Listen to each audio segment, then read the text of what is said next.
Chapter 76. Oh my god, Harry, look what this is. Ronald said in horror, pointing at a huge long object not far away. It's a snake slough, Ronald. Harry stood up and walked forward to observe for a moment, then spoke. Snake molt. It's so big, it definitely looks like it's more than 60 feet. We can't. Harry. Believe in yourself, Ronald, the best way to overcome fear is to face it. Come and touch it.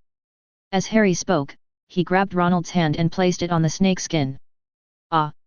Ugh, that's gross. Ronald said with a look of disgust.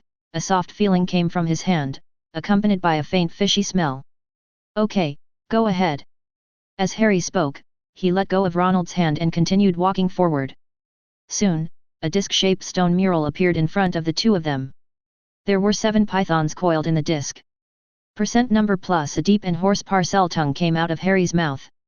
The python's body in the disc retracted one by one, and then accompanied by a roar, the disc began to rotate, slowly opening a passage. Harry and Ronald looked at each other, then walked into the stone door together. A huge statue of an old man came into their sight. The old man in the statue had a blank expression on his face, and his messy long beard was spreading everywhere. It gives people a majestic and cold feeling.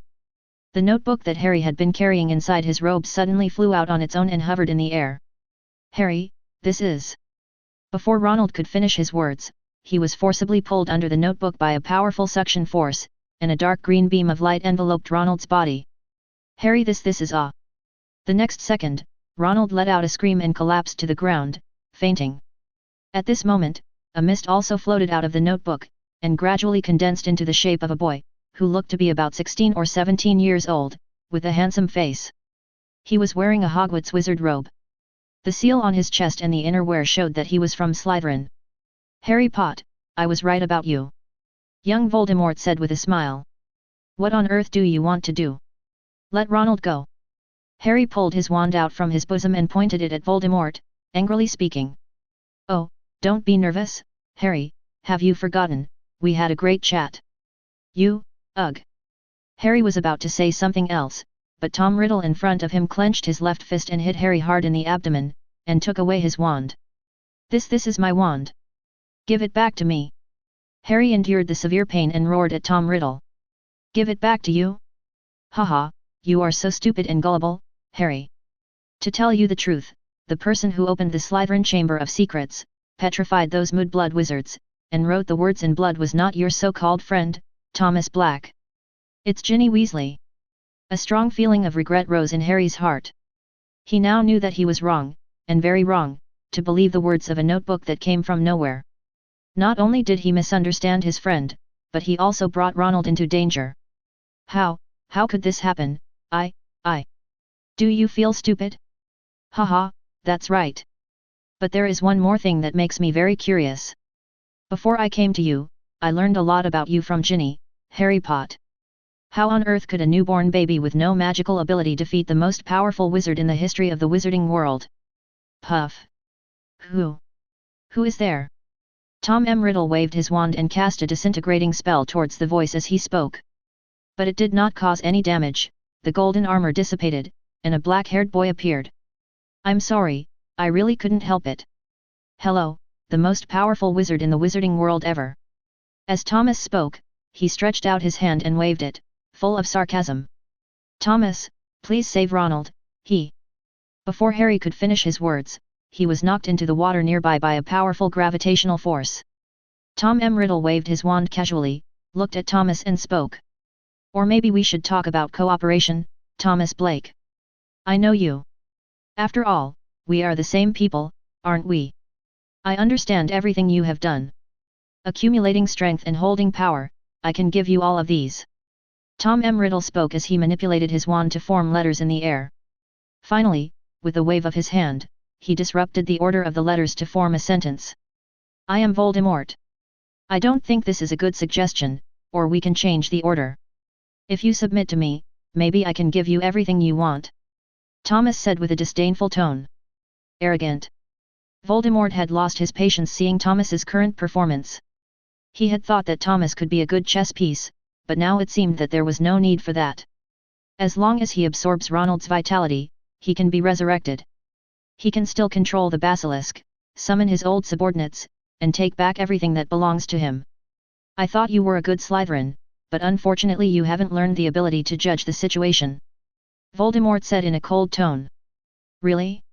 Slytherins are ambitious, shrewd, and know how to honor, judge the situation, and protect themselves. Victory comes first.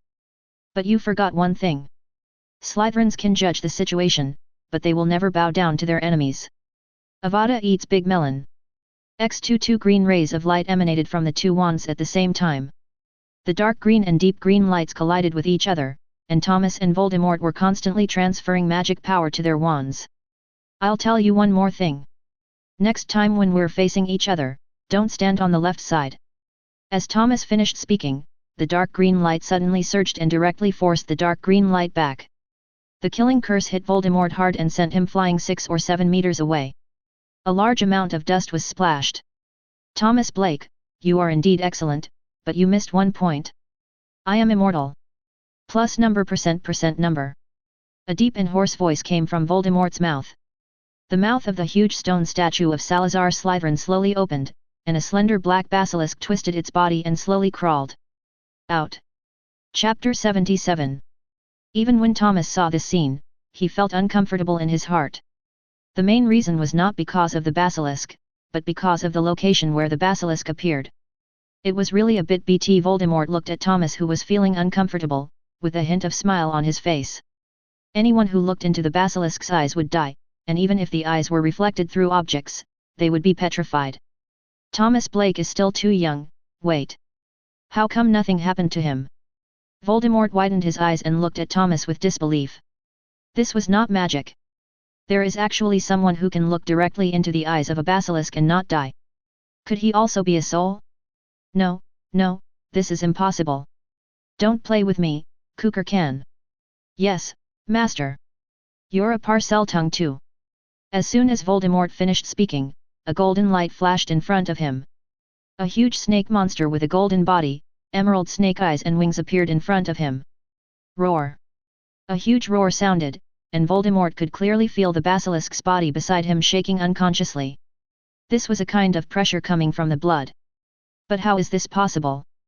This basilisk of his was cultivated by Salazar Slytherin himself. It is over 1,000 years old and has shed its skin many times.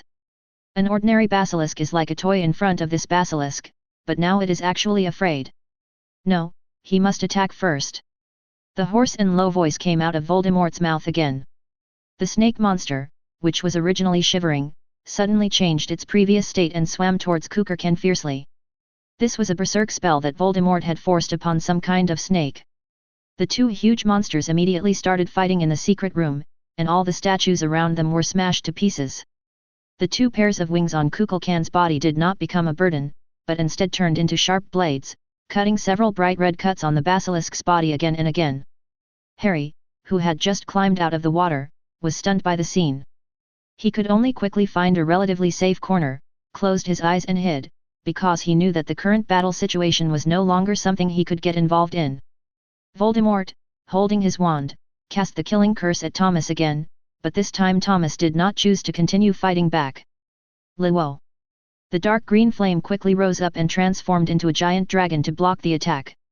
HP 0. Since the giant dragon formed by the fierce fire is not a living being, the killing curse cannot cause any harm to it.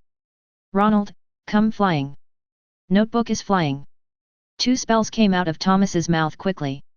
Ronald and the notebook lying on the ground immediately flew to where Thomas was. Voldemort felt something was wrong when he saw this, but he was still fighting with the giant dragon transformed by the fire and had no way to escape. Thomas held the notebook and looked at the slightly embarrassed Voldemort, and said playfully, "Tom, I can give you one more chance to submit to me. As a Slytherin graduate, you can't be incapable of judging the situation and protecting yourself." Thomas returned to Voldemort exactly what Voldemort had said to him before. "Damn little devil! You can't kill me. Once I finish off this fire dragon, I will make sure you live a life worse than death," Voldemort said angrily. Even when he faced Dumbledore that year, he had never felt so aggrieved. Rejected? What a pity. This is obviously the closest you've ever been to a true resurrection. But it doesn't matter. I'm not particularly interested in a product created from a love potion.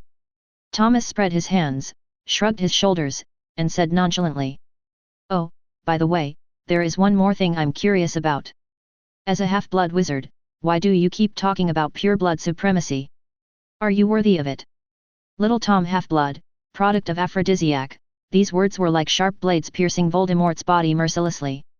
The feeling of humiliation continued to assault Voldemort's senses, and it actually made him burst free from the dragon's restraints and run towards Thomas. A hole. I'm going to kill you. Forget it, I don't want to play anymore, Kukulkan. Yes, master. Thomas threw the notebook casually. Kukulkan, who was still playing, knocked the dying basilisk unconscious with his tail, quickly came to Thomas and bit the notebook. No. Voldemort, who was originally running fast, completely collapsed after seeing this scene. His body began to photonize until it completely dissipated in the secret room. Thomas looked at this scene, and to be honest, he couldn't help but feel a little regretful. After all, exchanging Ronald for Voldemort as a subordinate was a sure-win deal. Ronald, without the interference of the notebook, also woke up. The first thing he saw was Thomas looking at him with amusement. There was also a huge winged python lying quietly beside Thomas, like a loyal guard. Behind him was a huge statue of Salazar Slytherin, and the surrounding environment was quiet and dark. Broken snake heads and broken snake statues were scattered on both sides, and an ancient and solemn atmosphere filled the entire secret room. Thomas, it's you, it's really you, you are the heir of Slytherin. Ronald said in a panic, his eyes full of fear. And in Thomas's mind, Ronald was completely removed from the reserve list of 13 seats. Unlike Malfoy, who had changed a long time ago, Ronald remained the same from beginning to end. Even when Thomas brought him into this circle, he couldn't fit in. It would be better to keep him by Harry's side and let him quietly serve as a companion to the prince. He had already given the Weasleys 3 seats, there was no need to waste another valuable spot on a loser. No, Ronald, Thomas is not the heir of Slytherin, it's Voldemort. At this moment, a voice was heard. It was Harry, who was hiding in the corner and came out after hearing the battle was over. I'm sorry, Thomas, I misunderstood you. Harry said apologetically. It's okay. Everything is over. The crisis at Hogwarts has been resolved. You can take Ronald and leave. Aren't you coming with us? Harry said, confused. I have my own things to do. As Thomas spoke, he waved his wand and used his magic power to throw the 2 people out of the secret room. The stone door then closed. Chapter 78. Harry looked at the stone door closing, sighed helplessly, pulled up Ronald, who was lying on the ground with a dazed look on his face, and walked out. Ronald, whose life force had already been absorbed by Voldemort, was very weak at the moment. In addition, the first scene after he woke up was too shocking to his brain. As a result, Ronald still hadn't recovered after he finished speaking. The whole person is still in a confused state. Levitation spell. An invisible buoyancy lifted Thomas's body high up and he stood on the head of the statue. Then a blue light flashed on Thomas's ring, and countless rare materials flew out of the ring. If each material was placed in the outside world, it would be enough for a wizard to live a wealthy life for more than 10 years. But for Thomas, the money kept flying out as if it were free. Liwo. Immediately afterwards, an inky flame gushed out, refining the precious material into juice. Under Thomas's control, it formed a huge magic circle. That's right, Thomas was planning to carry out an extremely bold idea. He wanted to refine a living spirit for his own magic wand. As we all know, the magic wand is an essential equipment for wizards, which is a bit like an amplifier. Although there are many powerful wizards who can cast spells without a wand, this only proves how powerful these wizards are. It cannot replace the importance of the wand, which is why powerful wizards will fight for the Elder Wand. According to legend, this magic wand was made by the god of death himself. It is made of the tail of the Thestral as the core and Elder as the body, representing death and power. In the wizarding world, there is an unwritten rule that if you want to obtain the Elder Wand, you must first kill the previous owner of the Elder Wand. This wand will only follow the strong. And this is indeed the case. The owners of the Elder Wand throughout the ages are either powerful dark wizards or those with great authority. Everyone wants to get the Elder Wand, but Thomas doesn't think so. In his opinion, the best one is the one that suits him. If one has to kill the previous owner to gain the Elder Wand's approval, then what is the difference between this wand and General Feng Xian? Ever since Thomas's wand was corroded due to casting the killing curse too many times, oh no, it was enchanted. Yes, Thomas preferred this statement. In addition, Thomas's repeated studies found that the wand's spell casting effect did not change at all, except that its color turned dark green, and it also greatly enhanced the power of a series of black magic such as the killing curse. So Thomas came up with an idea that he wanted to improve his magic wand. After constantly consulting ancient books, he discovered that there was a special operation in alchemy. The souls of living creatures can be sealed into alchemical products, which not only increases the power of magic, but also allows the creatures to be summoned to fight together. However, the cost of materials is indeed very huge, and no wizard has ever conducted such an experiment on a wand. But these problems were not a big deal to Thomas. As the heir of Blake and the Saints, the last thing he lacked was money. In his eyes, money is the most worthless thing. The amount of money currently left to him by the Black family is enough to support him for multiple experiments, without even having to use the Saints. In other words, as long as he opens his mouth, there will be many magic families willing to send him the materials he needs. The living spirit was an even better choice. The core of Thomas's wand was originally the heartstring of the basilisk. Now, with the 1,000-year-old basilisk in the Slytherin Chamber of Secrets, the probability of success was greatly increased. This is also the reason why Thomas is so concerned about Harry Potter, because there is a necessary condition for refining a living spirit. That is to make sure that the creature is alive before refining it. Otherwise, it will just be a pile of rotten meat. No matter how many precious materials you throw into it, it will not succeed, right? Therefore, when Thomas learned that Harry and Ronald were about to go to the Chamber of Secrets, he rushed over as soon as possible to prevent the basilisk from being killed by the plot. As the last drop of potion fell, a huge magic circle was drawn. Kukulkan on the side bit the unconscious basilisk and dragged it into the magic circle. As the basilisk entered the formation, the magic circle was sensed and burst into a blood-red light, wrapping the basilisk inside. The basilisk, which had just woken up from a coma, saw this scene in a daze, and instantly had a bad premonition in its heart. Unfortunately, the formation has been completed, and it is impossible to terminate it unless the caster dies. When it first appeared, it knew that the human cub in front of it seemed to be immune to its death ability. What's even more outrageous is that Thomas just stood on top of the statue, looking down at it quietly. Eyes met. Basilisk, 6 Suddenly, a strong suction force came. The snake monster, which was about to complain, felt that the whole snake was about to fly up, but its body was still firmly fixed to the ground by the magic circle. Thomas saw this and knew that the ceremony had begun, so he threw the wand in his hand away. But the magic wand did not fall to the ground, but flew to the center above the magic circle. First, pieces of scales were blown away, and then quickly shrank and were absorbed onto the body of the magic wand. The huge pain made the basilisk roar angrily, but it was of no use to Thomas. It was just a fight of a trapped beast. When all the scales on the basilisk were absorbed by the magic wand, followed by its flesh and blood, the basilisk exploded into a ball of blood mist with a bang, and only a blue spirit remained in the magic circle. All the steps have come to the most critical point, and success depends on this step. The ring on Thomas's finger flashed a blue light again, and a ruby the size of a pigeon egg appeared in his hand. This was the Philosopher's Stone that was left over when he was refining the Fatui token. Thomas threw the Philosopher's Stone fiercely towards the magic wand, and the next second, the two quickly merged together.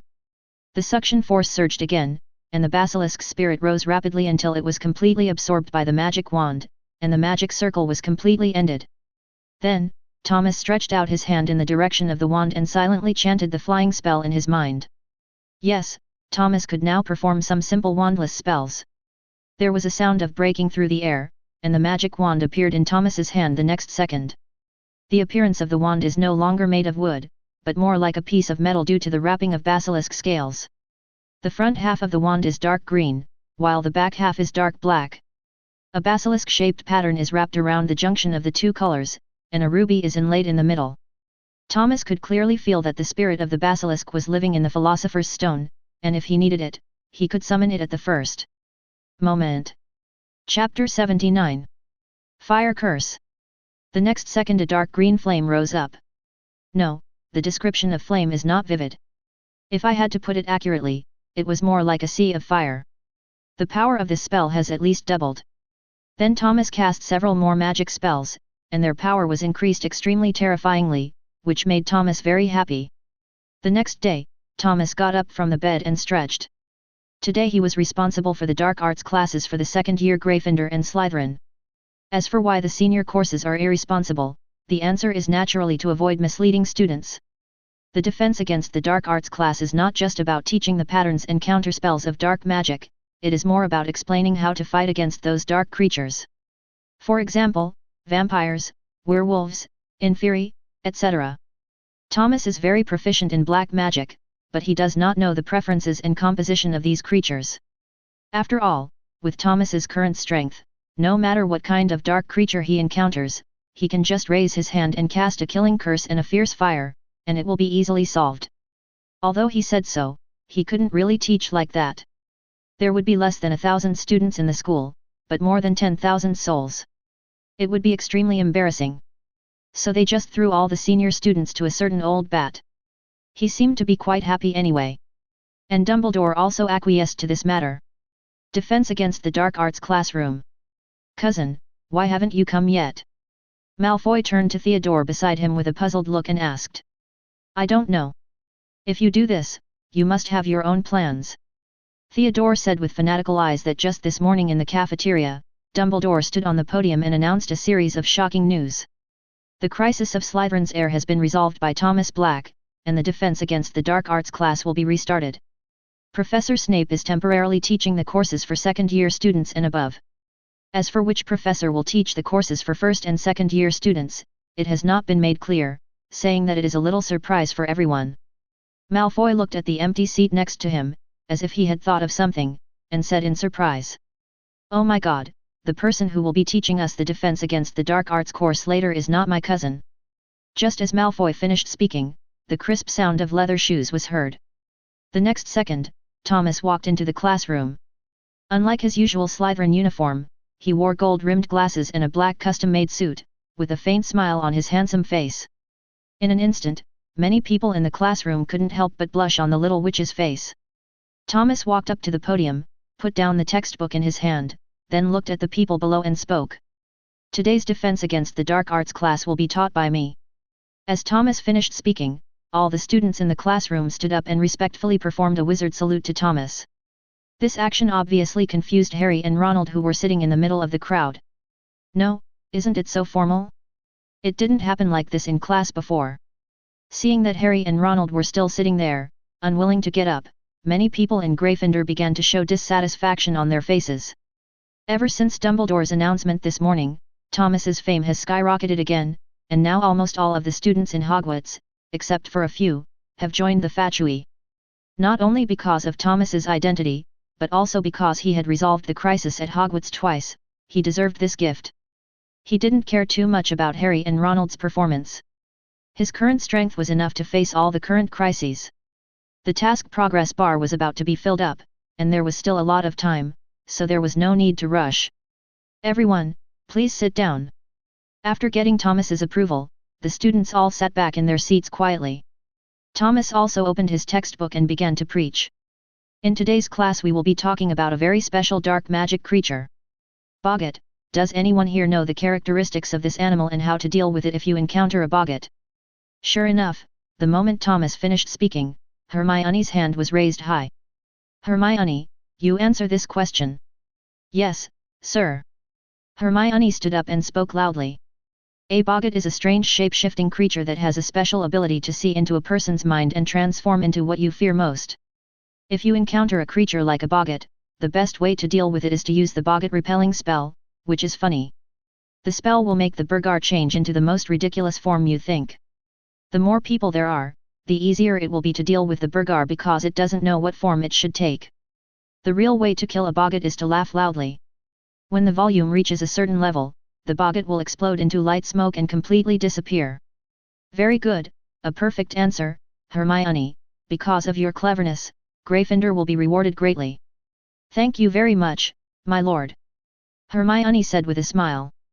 The following courses were relatively smooth, as they were all knowledge from books, and the actual operations still had to wait for the senior grades to come.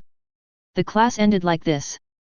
Many senior Hogwarts students learned that the first and second year defense against the dark arts classes were taught by Thomas. They couldn't help but reveal envy and jealousy in their eyes. It was bad enough that they were being sprayed with venom in the potions class, but now they were also being splashed with venom in the defense against the dark arts class. It was simply double the pain. In the days that followed, Thomas's daily routine gradually returned to normal. He basically went to class and practice, and occasionally went to Snape to pick up some records he had prepared for the younger students. Another school year passed just like this. Of course, at the final dinner, Slytherin won the House Cup for the 8th consecutive year without any surprise. This was also expected by everyone, since Slytherin had Thomas Black. After resolving the Hogwarts crisis twice and creating the Fatui, Thomas has even reached the level of deification in the eyes of some Hogwarts students. Yes, I'm talking about you, Theodore Nott and Draco Malfoy. The students raised their glasses together and drank pumpkin juice to celebrate the perfect end of this school year. Chapter 80. At dawn the next day, there was a knock on Thomas's dormitory door. Malfoy got up from the bed cursing, ready to go and see which Slytherin student was so bold as to disturb his and his cousin's sweet dreams. Just as Malfoy opened the door and was ready to show his fragrance with his little mouth, he was stunned, because the person standing outside the door was none other than Dumbledore. "Principal Dumbledore, what brings you here so early?" Malfoy asked awkwardly. He was now secretly glad that he had not said what he was thinking, otherwise he would definitely be scolded to death by his cousin. "I'm so sorry to disturb your sweet dreams, kids, but I do have something to do with Thomas. Could you please call Thomas?" Dumbledore said with a smile, pulling out a bag of strange-tasting beans from his pocket and handing it to Malfoy. "Of course, no trouble, Headmaster Dumbledore, I'd be happy to."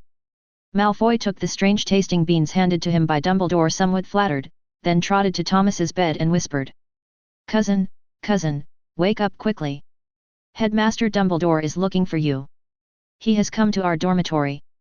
Thomas opened his eyes dazedly, then glanced towards the door and found that Dumbledore was standing at the door waving at him with a smile on his face. He really couldn't understand why these two old men, who were so affectionate, didn't just meet each other directly, but had to drag him along. After all, with their strength, one was the Dark Lord and the other was the White Lord, it wouldn't be a big problem for them to meet every day. "Isn't it all possible to just change your shape and wave your magic wand?" Because he celebrated until very late yesterday, Thomas also insisted on punching in for his daily training, so he didn't go to bed until 3 or 4 in the morning. Now he is really sleepy. There was nothing he could do, since they were already here. Thomas could only frown, then climb out of bed and put on his clothes. After doing all this, Thomas reached out his hand skillfully, grasped Dumbledore's hand, and spoke. "Let's go, Godfather." Dumbledore also nodded, then took out his wand, shouted apparate, and left Hogwarts with Thomas. Malfoy watched this scene, silently opened the strange-tasting beans, took out one and put it in his mouth. "Damn, it smells like snot." On the other side, Thomas and Dumbledore had arrived at their destination. The first thing that caught Thomas's eye was a French palace located in the mountains, surrounded by many magical gardens and fountains, which created a sharp contrast with Hogwarts, which was surrounded only by the Black Lake and the Forbidden Forest. Well, no comparison, no harm. This is Beauxbatons Academy of Magic. Dumbledore began to explain. The first thing that came to Thomas's mind was the Goblet of Fire, where all the girls in the school appeared. In fact, this is not the case. The admission rules of Beauxbatons School of Magic and Wizardry are open to both men and women, but the number of boys is a bit embarrassing. Moreover, the threshold for admission for boys is terribly high, which is why the Goblet of Fire and Beauxbatons School of Witchcraft and Wizardry only have ladies appearing in the scenes. The main reason we're here is to meet an old friend of mine and have him check your wand for you. I have to say, Thomas, your innovation is indeed a bit too bold. You are right, Godfather. Thomas nodded. He did not think it was strange that Dumbledore knew about the change in his wand. As the headmaster of Hogwarts, Dumbledore had the authority to control the entire castle of Hogwarts. Naturally, he could not be hidden from the changes in the castle. The two chatted as they walked towards Beauxbatons not far away.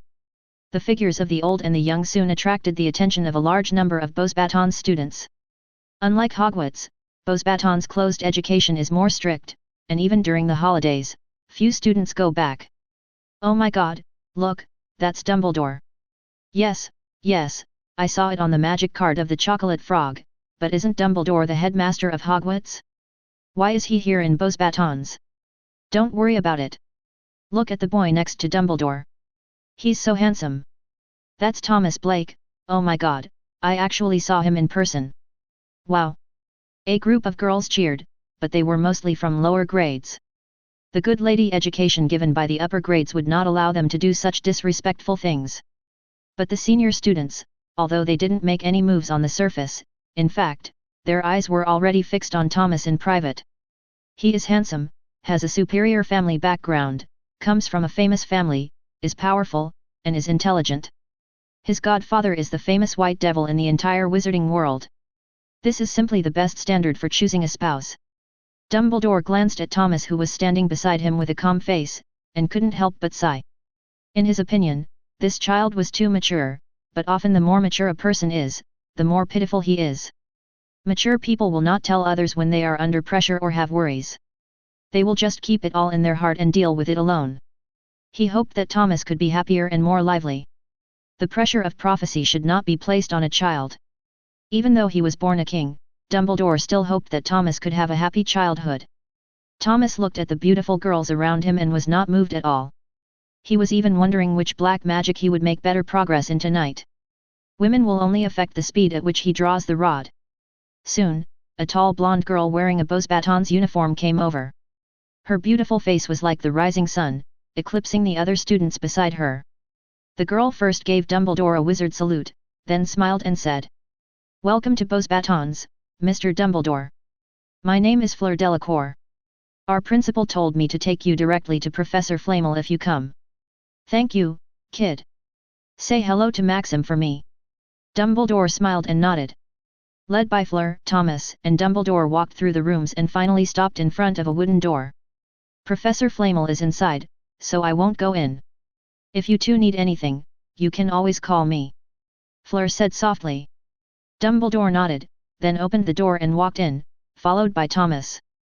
"Albus, you're here." "Yes, Nico, you don't look very good right now," Dumbledore said with some concern. His old friend was lying weakly in the chair at the moment. He could feel that Nicholas Flamel's vitality had come to the end, and it was only a matter of 2 days. Chapter 81. Everyone is mortal, aren't they, Albus? I've lived long enough. I have witnessed too many friends leave me. I don't want to experience this feeling again. Just a few days ago, my wife left this world before me. If I hadn't received your letter that day, I might have gone down to accompany her. I just hope Pernell won't blame me for being a step behind her." When Dumbledore saw this scene, he sighed helplessly.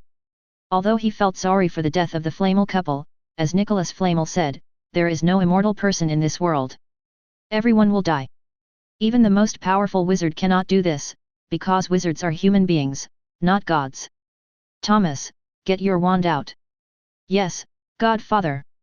Thomas took out his wand and handed it to Dumbledore. It was then handed to Nicholas Flamel by Dumbledore.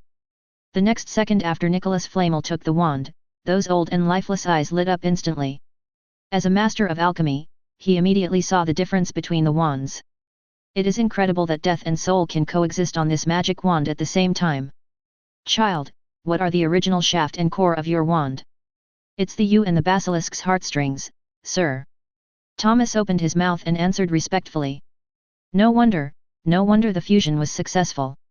If I'm not mistaken, the living spirit in your wand should also be a basilisk, right? And it's a very old one. "Yes, sir." "Children in Albus, you will temporarily live in Beauxbatons. I can guarantee that it won't be long before this wand is completely transformed." As Nicholas Flamel spoke, he opened the cabinet and took out a bottle of red potion. He uncorked the bottle and gulped it down. The next second, Nicholas Flamel's body became visibly redder and he was no longer in the dying state he had been in before.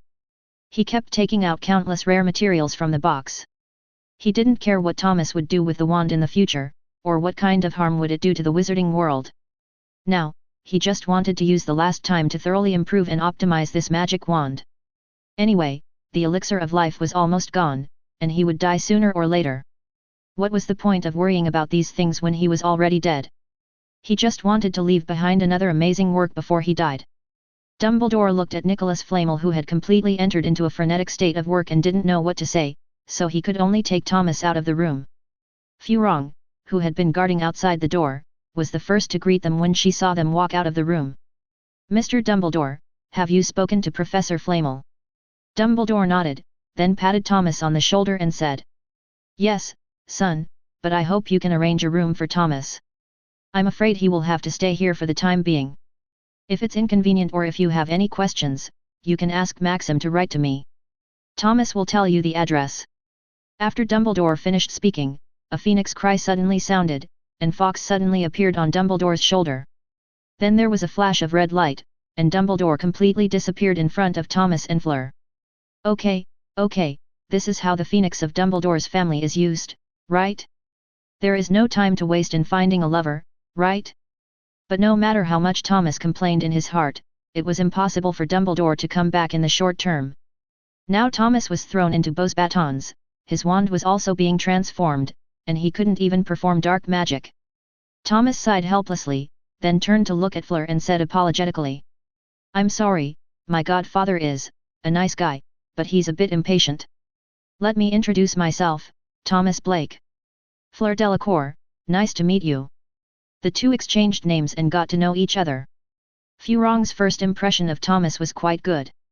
Putting aside all external forces and talking about the essence, the way Thomas looked at her was different from those men in the outside world. Because Fleur herself is 1/4 Vila, even if she doesn't deliberately show herself, her appearance still has a strong appeal to those male wizards. Possession, greed, and desire become the main themes in the eyes of those male wizards who see Fleur. But Thomas was different, his eyes were clear and as dazzling as a pair of sparkling black gems. Now, come with me. I'll take you to see Headmaster Maxime. After all, Beau's batons is mostly populated by women, and it won't look good if you're left alone outside. After we meet with the principal, we'll see how to arrange your accommodation. It's troublesome." Thomas nodded, then followed Furong, and the two walked towards the principal's office together. Along the way, the girls in Beau's batons couldn't help but show envy and jealousy after seeing this scene. They envied Fleur's looks, were jealous that she could stand by Thomas's side, and hated why that person was not themselves. Although they were all witches in the magical world, why was there such a huge gap? Soon the two of them arrived at the door of the principal's office.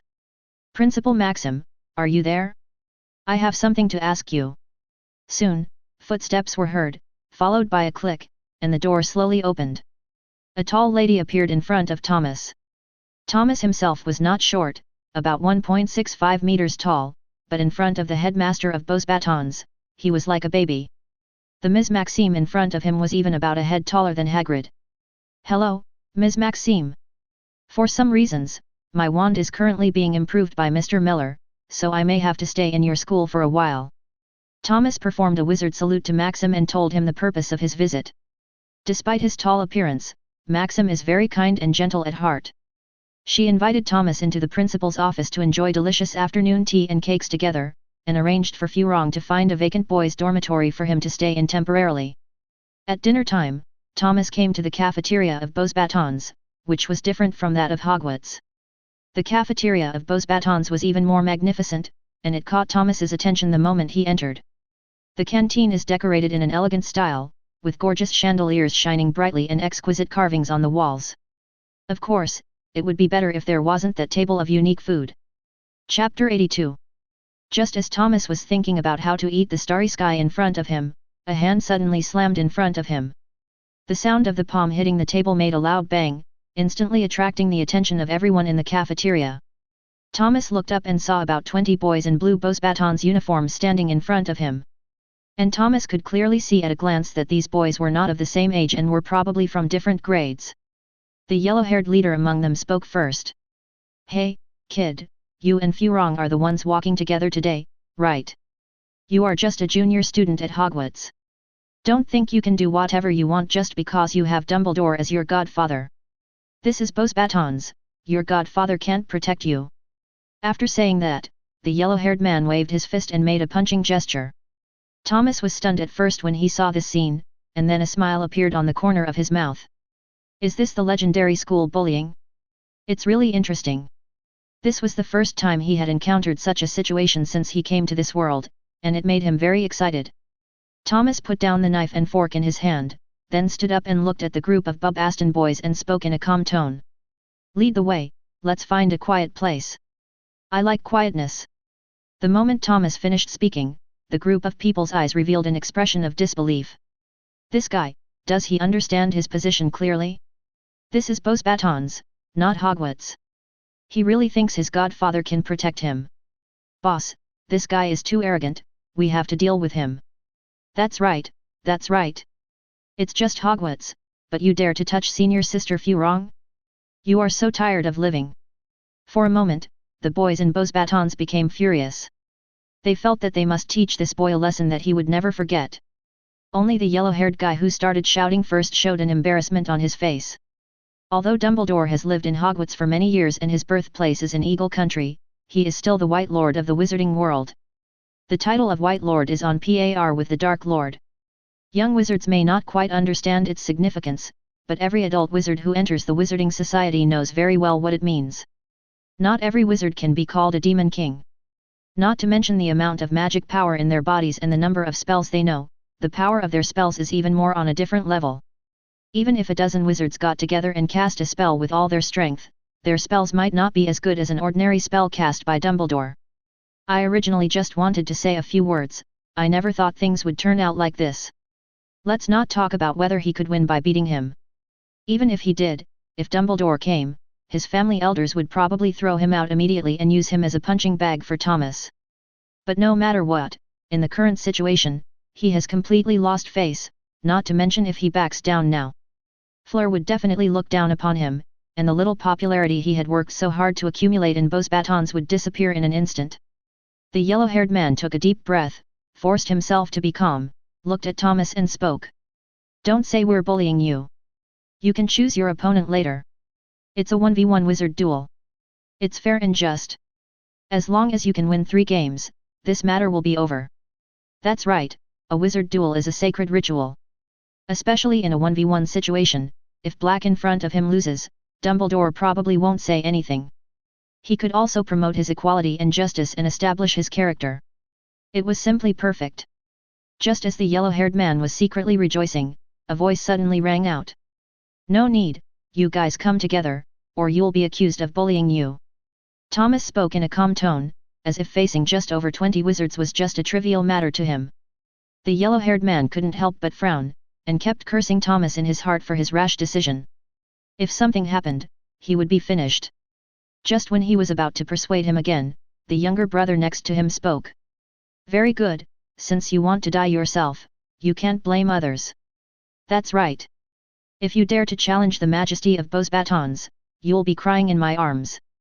Before the yellow-haired man could speak, he felt his body suddenly lifted up and walked out amid a group of cursing voices. Soon, everyone came to an empty courtyard, which was where couples in Bose Batons Academy usually had trysts. However, due to the serious imbalance in the gender ratio in Bose Batons, few people usually came here. Thomas looked around and nodded with satisfaction.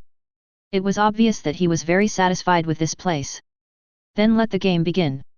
The brooch on Thomas's chest suddenly burst out with a dazzling light, and eventually formed a light curtain that enveloped everyone present. This was a small gift that Grindelwald casually threw to him when he was having dinner with him. When he checked it, he found that there were several area spells stored in it. Unfortunately, they were not very powerful, but Thomas thought it was beautiful, so he kept wearing it as a pendant. I didn't expect it to work today. It was such a pleasant surprise. Soon the light curtain completely enveloped the courtyard, and the expressions of the Bose Batons students present became visibly terrified. After all, they are just students in the ivory tower and have never seen the cruelty of the outside world. A simple small formation has made them completely panic.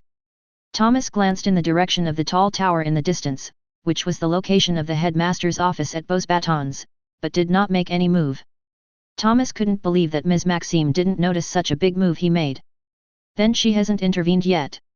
There is only one possibility, she condones Thomas's behavior.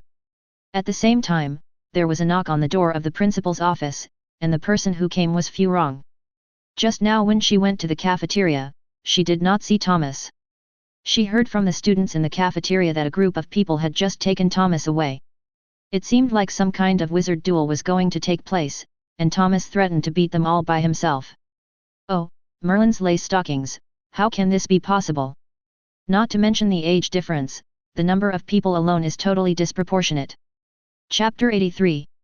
Moreover, she was not sure that even if she went, the group of boys would definitely listen to her.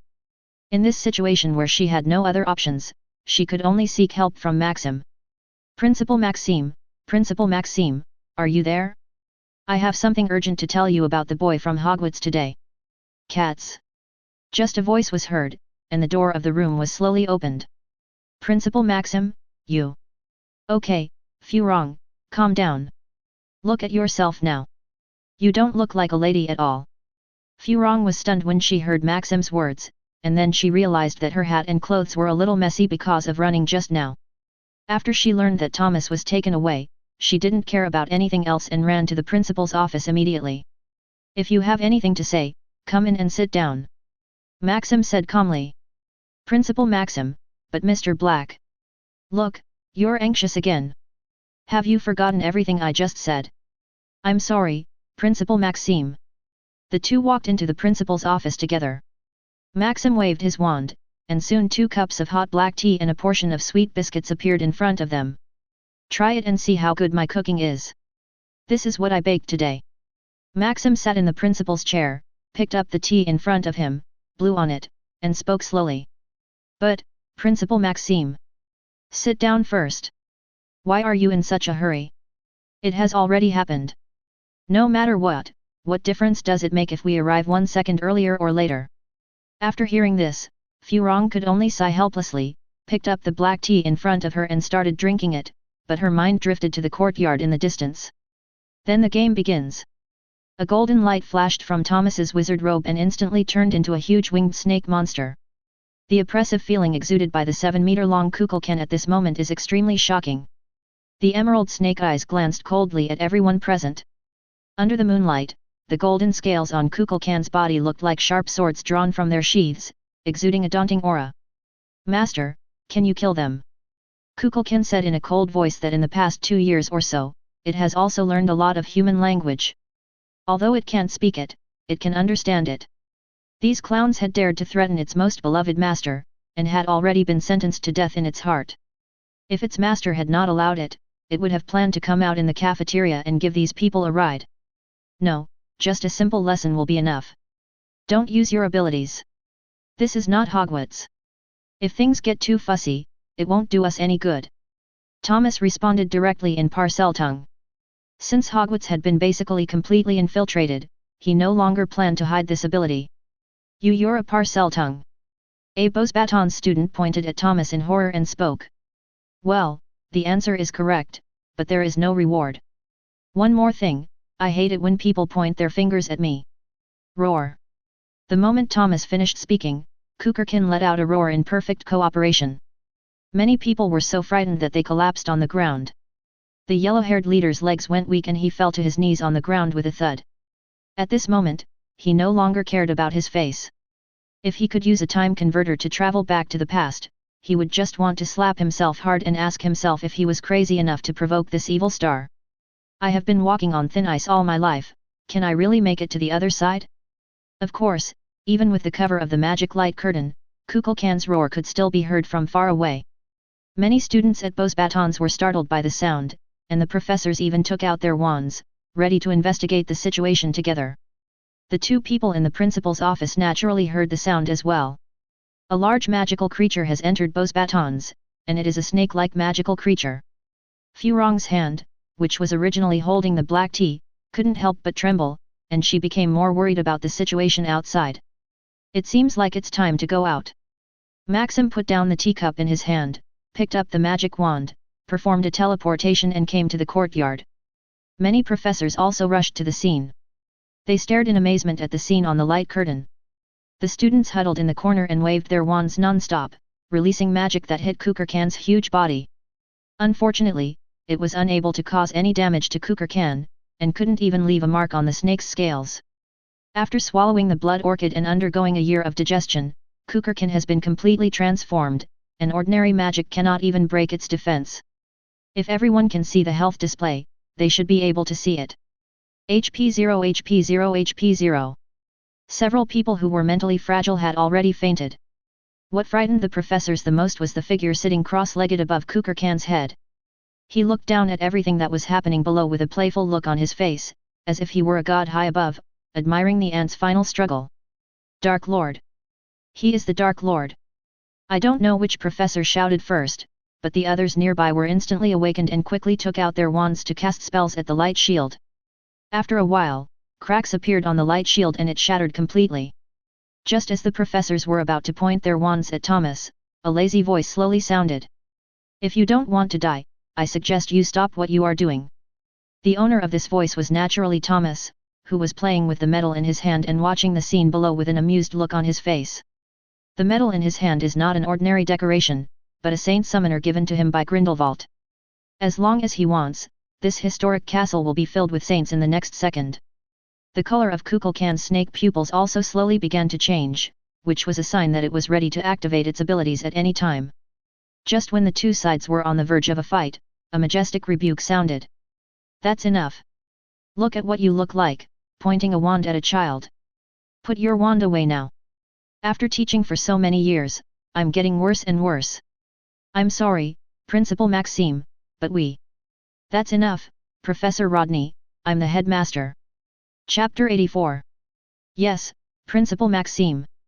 The professor named Rodney finally put the wand back in his hand, but from his expression it was obvious that he was very dissatisfied with Maxime's handling of the matter. Maxime did not explain much about this, but went forward to check on the student who fell to the ground, and finally found that there were no injuries on his body. It was just that his robe was a little torn and he fainted.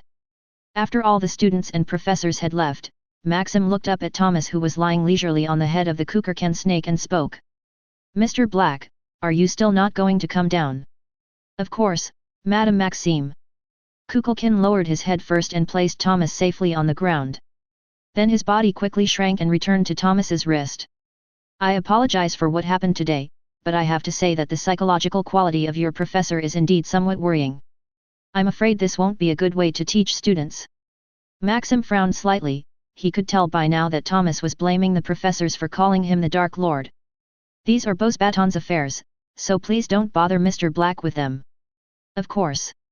I think from today on, no one will do such stupid things anymore. I can enjoy my vacation peacefully, right, Ms. Maxime? Thomas said with a smile on his face, looking humble and polite. Of course, Mr. Black. Maxime said expressionlessly. If Maxime had not seen it with his own eyes, it would have been hard for him to imagine that the figure standing on the head of the basilisk-like magical creature and looking down on everyone was combined with Thomas. Thomas had just returned to the dormitory and was about to go to sleep when there was a sudden knock on the door. Thomas was very curious about which wizard had the courage to find him since such a big thing had happened. When he opened the door, the first thing that caught his eye was the figure with golden hair. To be polite, Thomas asked first. Ms. Delacour, I wonder if you have something to ask for your late-night visit. You're not going to invite me in? Thomas frowned slightly. He didn't quite understand what Furong was trying to do. Of course, if Ms. Delacour doesn't mind, please come in.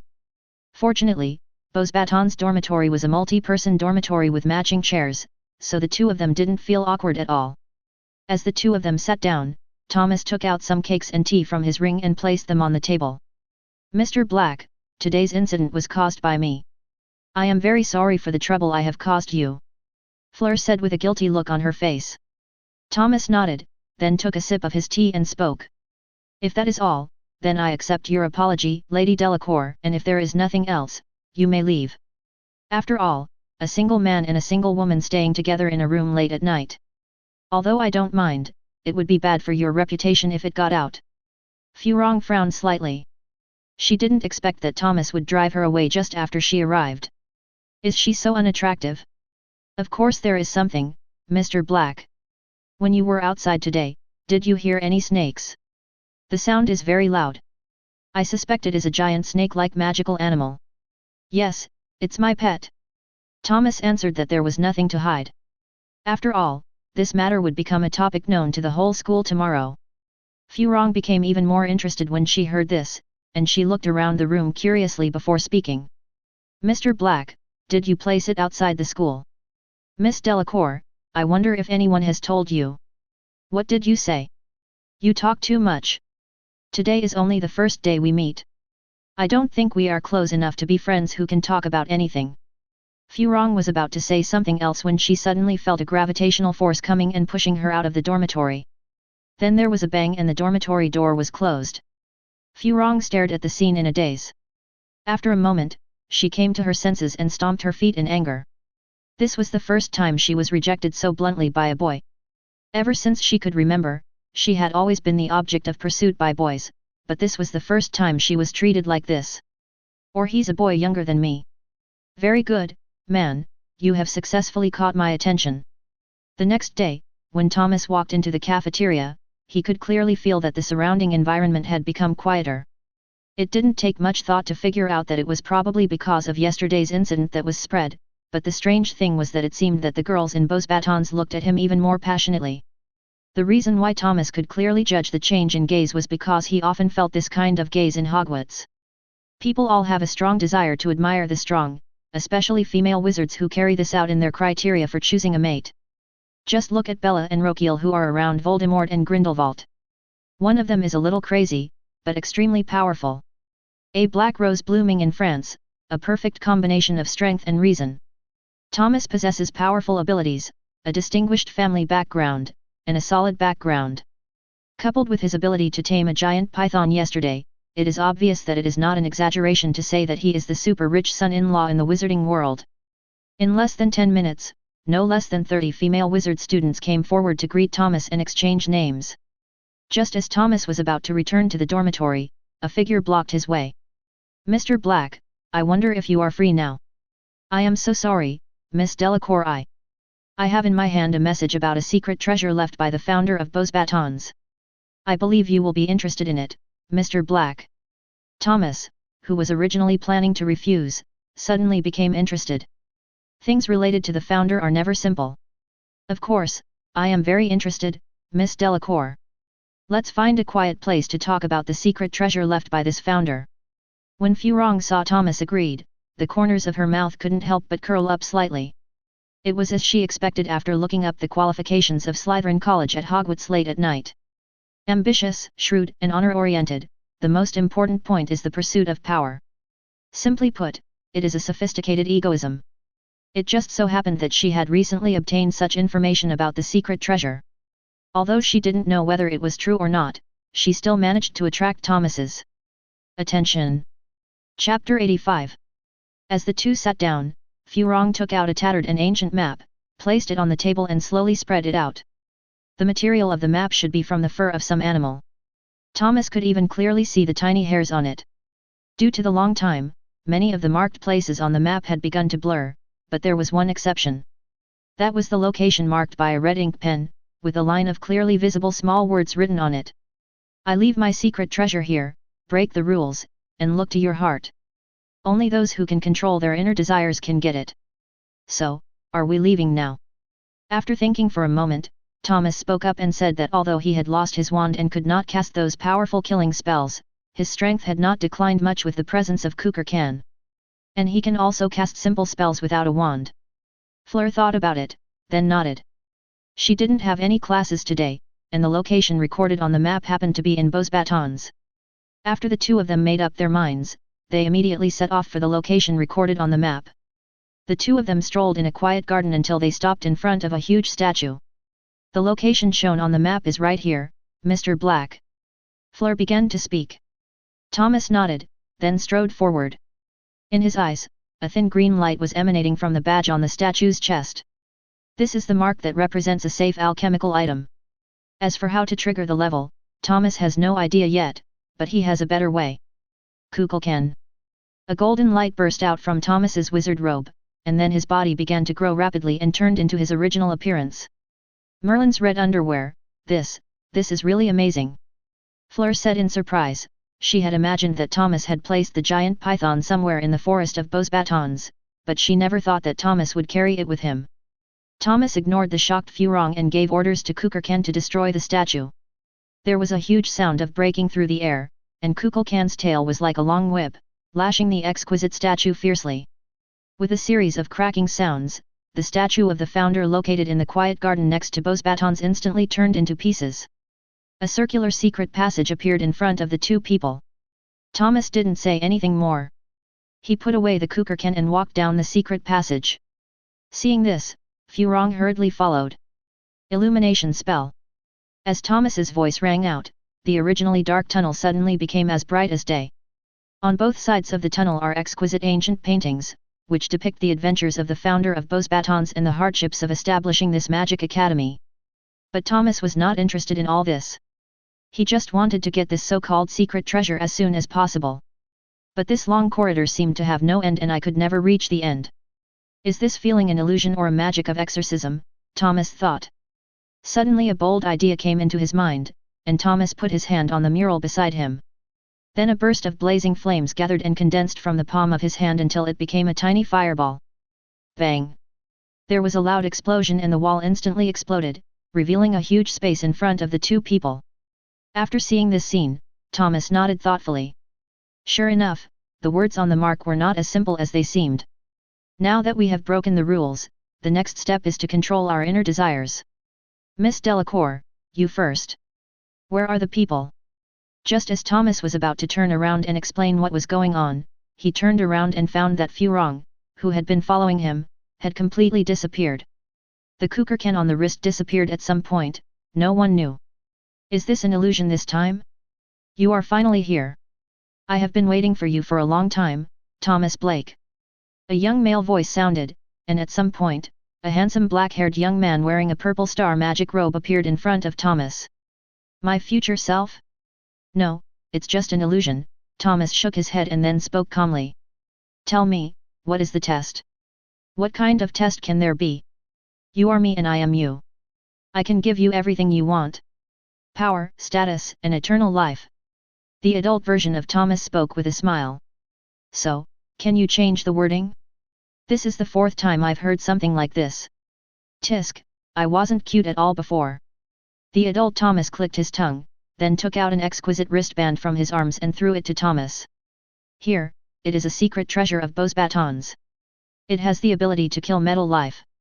You can use it right now. Thomas reached out and grabbed the flying wristband, gave it a brief inspection, and then his expression became serious. Because, whether from the analysis given by the system or the color of the lines that appear in the eyes, this thing seems to be the real thing. Are you really my future self? Thomas asked doubtfully. Maybe, maybe not, who can tell for sure? The window period for Sky Throne is coming to an end, Thomas Blake, you better hurry up, because you don't have much time left. Sky Throne, what is this? A secret, if I tell you too early, it won't be meaningful. After all, I put a lot of effort into it. Okay, one last question. If you are really my future self, how did you get here? Thomas stopped talking halfway through his question and looked at his future self in disbelief. You already have the answer, don't you? The timeline cannot be changed at will, otherwise a huge disaster will occur. But the fact that I appear in front of you now just shows that our meeting is allowed by this world. It's nice to talk to myself, but good times always pass quickly. I have to go now. Thomas wanted to say something when he suddenly found that the space in front of him suddenly broke apart. There were dark stone walls all around him. It seemed that he was in a cave.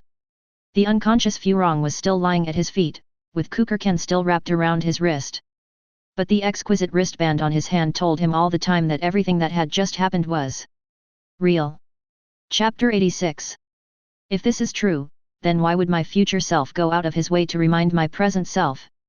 From the conversation just now, we can understand that although his future self spoke in a relaxed tone, it can still be heard that he was in considerable trouble at the time. So what kind of thing could it be that would make him, who owns the system, feel troubled? No, he must hurry up and train. Thomas dragged Fleur out of the hole immediately and called out. Creaker. As Thomas's voice fell, a figure slowly emerged from the originally empty place. Yes, after what happened last night, he summoned Creaker to his side as a backup just in case. If nothing happens, that would be the best. If something really happens, Creaker can block the knife and buy time. This is also the correct purpose of House Elves. You subliviate on the witch next to me. I don't want anyone else to know what happened today. Also, clean up the marks here. Thomas pointed at Fleur who was still unconscious and spoke. Yes, Honorable young Master Thomas. Creaker nodded, and then two blue lights burst out from his fingers, shooting towards Fleur lying on the ground and the broken statue respectively. After a moment, the broken stones quickly reassembled together, and there was no sign of damage at all. Oblivion and Restore to Original were cast at the same time, and without a wand. I have to say that the fairy's talent is truly terrifying. But even this powerful creature was eventually defeated by the wizard and had its mind branded. Thomas had also tried to understand this period of history, but the descriptions were extremely scarce, recording only a small amount of information and time, and those were only insignificant ones. For some reason, the conversation in the underground cave reappeared in Thomas's mind. So is there any corresponding connection between the so-called fairies and the Sky Throne? It seems that the stable life during this period has made me a little slack, which is not a good sign. Creaker, go get me an unregistered wand. I'm going to see it tonight. Yes, dear young Master Thomas, Creaker will not let you down. Klesh flashed and left quickly. What's wrong with me? Furong stroked her forehead and sat up from the ground. She didn't know why, but she always felt like she had forgotten something. Oh, right, the secret treasure of the founder of Bose Batons. Just as Furong was thinking, a slender arm appeared in front of her. Are you all right, Miss Delacour? I was very worried when you suddenly fainted just now. When Furong heard Thomas's words, a hint of joy rose in her heart, but it was completely extinguished by Thomas the next second. That happened yesterday, and now you're suddenly unconscious. If the professors at Bose Batons or Ms. Maxime see you and misunderstand you, I'll be very troubled. By the way, it's getting late, I'll go back first. Furong looked at Thomas's gradually receding back and wanted to make one last struggle. Mr. Black, we still have to look for the secret treasure left by the founder of Bose Batons. We have come this far, are you going to give up? Fleur was gambling on Thomas's desire for power, but she failed. No, Miss Delacour, I've thought about it. Since the secret treasure is something left behind by the founder of Bose Batons, then its heir should naturally belong to Bose Batons. I'm just a Hogwarts student, so I won't join in the fun. After Thomas said this, he quickly left the scene. He wanted to study the ring carefully before Kresh gave him the wand. Furong? She always felt that something was not right, but she couldn't tell what it was. Finally, Furong decided to go forward and study the stone sculpture. Half an hour later, Furong came to the conclusion that this stone sculpture was actually just an ordinary stone sculpture. Thomas must have discovered this, which is why he left so decisively. After all, Furong is not Thomas, and she does not have the decisiveness to directly destroy the statue of the founder. Moreover, the badge that activates the tunnel mechanism has already been completely destroyed by Kukulkan's tail and has lost its spirituality. Late at night, Creaker appeared in Thomas's room, holding a wand respectfully in his hands. The wand was stained with a little bright red blood, indicating that the origin of this wand was not simple. Your Excellency young Master Thomas, this is what you requested. Thomas took the wand, pulled out a silk handkerchief and gently wiped the liquid off the wand, then threw the handkerchief violently at Kresh. Said with a frown. Handle things more cleanly next time. If you can't even do a small thing like this, then you are worthless in the Black family. Creaker, with his head down, was not angry at all because of Thomas's behavior. Instead, there was a look of excitement in his eyes. So for a moment, Thomas really didn't know how to evaluate this masochistic creature with a strange personality. If it was Malfoy or Theodore, Thomas might have praised them, but it was different with Kresh. If you praised it, it would think that it had done something wrong. It could only be said that the wizard who developed the mind slave mark really had some BT in his heart. Yes, Master Thomas. It's all the fault of the lowly Creaker who didn't handle Master Thomas's instructions well. Bad Creaker, bad Creaker. Just as Crutcher was about to bang his head against the wall as a reward, oh not as a punishment, Thomas's voice sounded again. That's enough, Creaker. Do you want to kill me? We are not in Hogwarts or the Black House now. This is Bose Batons. If the matter of the dark magic is exposed, you will never be able to hang your head on the wall of the Black family after you die. After hearing what Thomas said, Klesh pouted his mouth in grievance and walked to the corner of the room and sat down pitifully. Reward quietly, oh don't punish yourself for your mistakes. Thomas didn't pay much attention to this, but took out a glass bottle from the ring and placed it on the table. And this glass bottle is filled with densely packed mosquitoes bound by magic. The next second, Thomas waved his wand and chanted. Avada. Chapter 87. In the days that followed at Beau's Batons, Thomas seemed to have returned to life at Hogwarts. I get up in the morning, have a meal, go back to the room to eat a big melon, have a meal at noon, go back to the room to eat a big melon, have a meal at night, go back to the room, eat a big melon and go to sleep. It seemed as if the only thing left in his life was eating big melons, and of course, few wrong. Every day when Thomas was eating, he would accidentally encounter her. But it was harmless. Thomas just ignored her, ate his meal quietly, and then continued to eat the melon. Few wrong also knocked on Thomas's door several times, trying to have a long talk with him all night. But Thomas rejected them all, under the pretext of studying. Until one day a month later, Thomas was still eating quietly in the cafeteria as usual. Just as he was fighting a snail with a knife and fork, Few wrong's figure appeared in front of him again. "Sorry, Miss Delacour, I'll wait a moment. I have study tasks this afternoon, so..." "That's enough, Mr. Black. You don't have to refuse me anymore.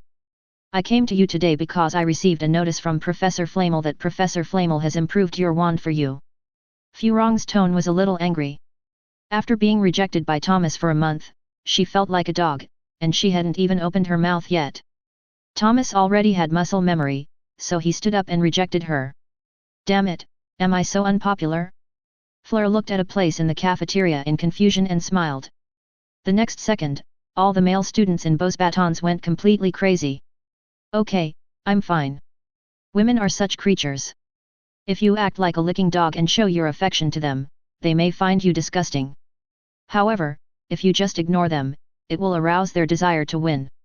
But Fleur, who had just regained some confidence, sighed again in disappointment, because she knew that the reason why Thomas stayed in Beau's Batons was all because of the wand.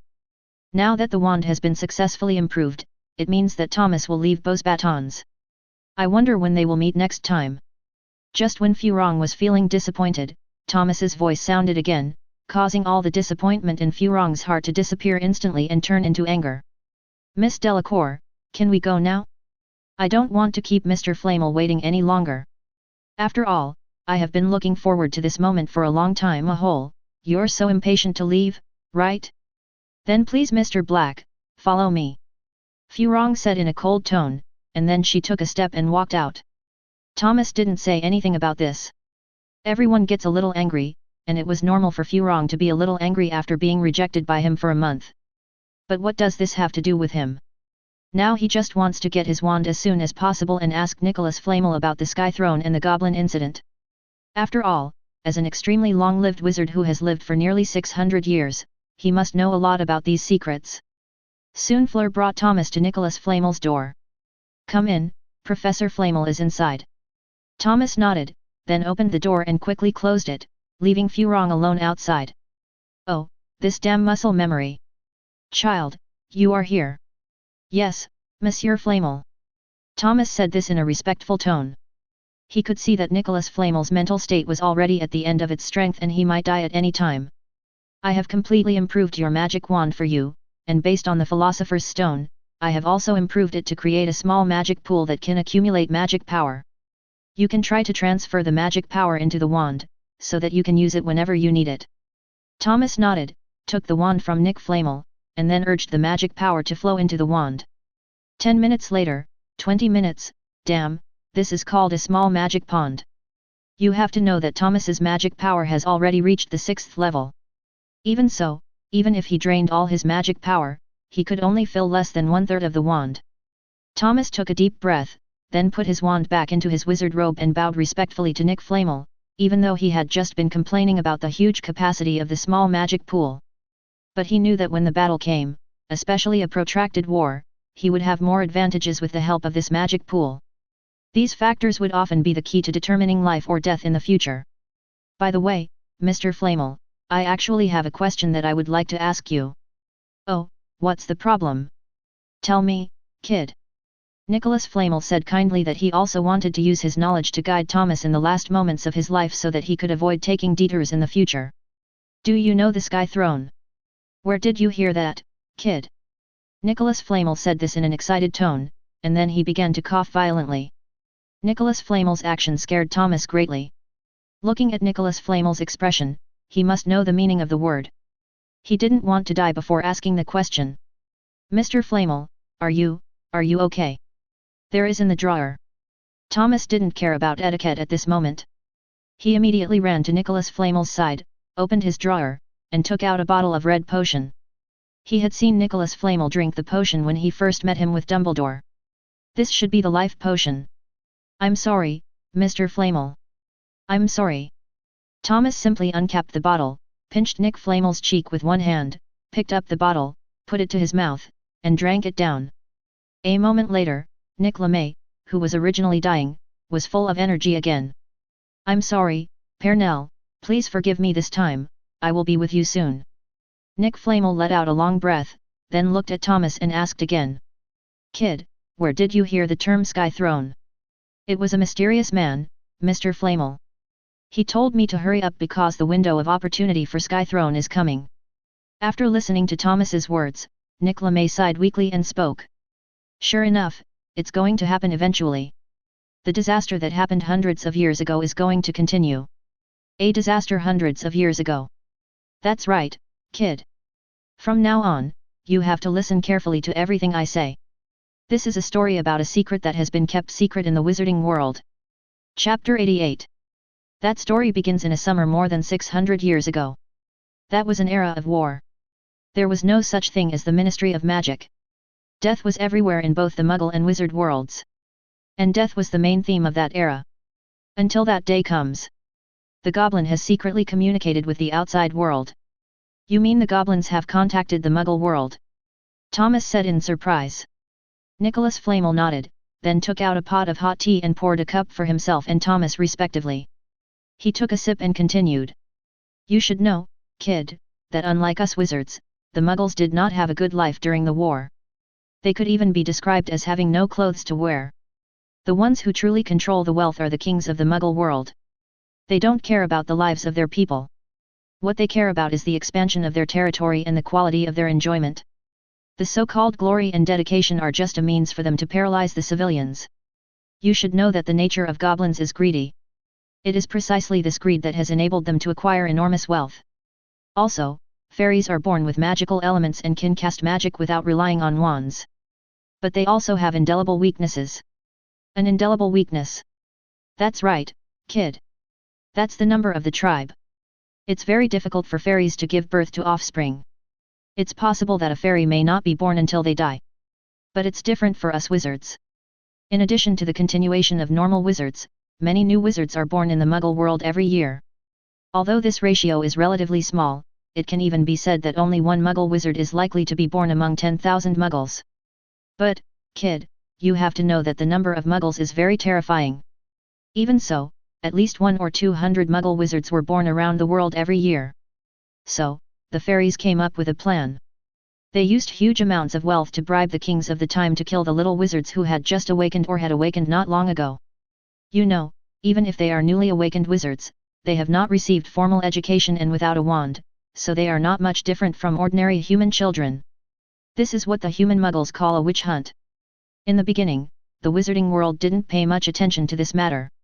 The human world had been at war for years, and the wizards just thought that those children died in the war.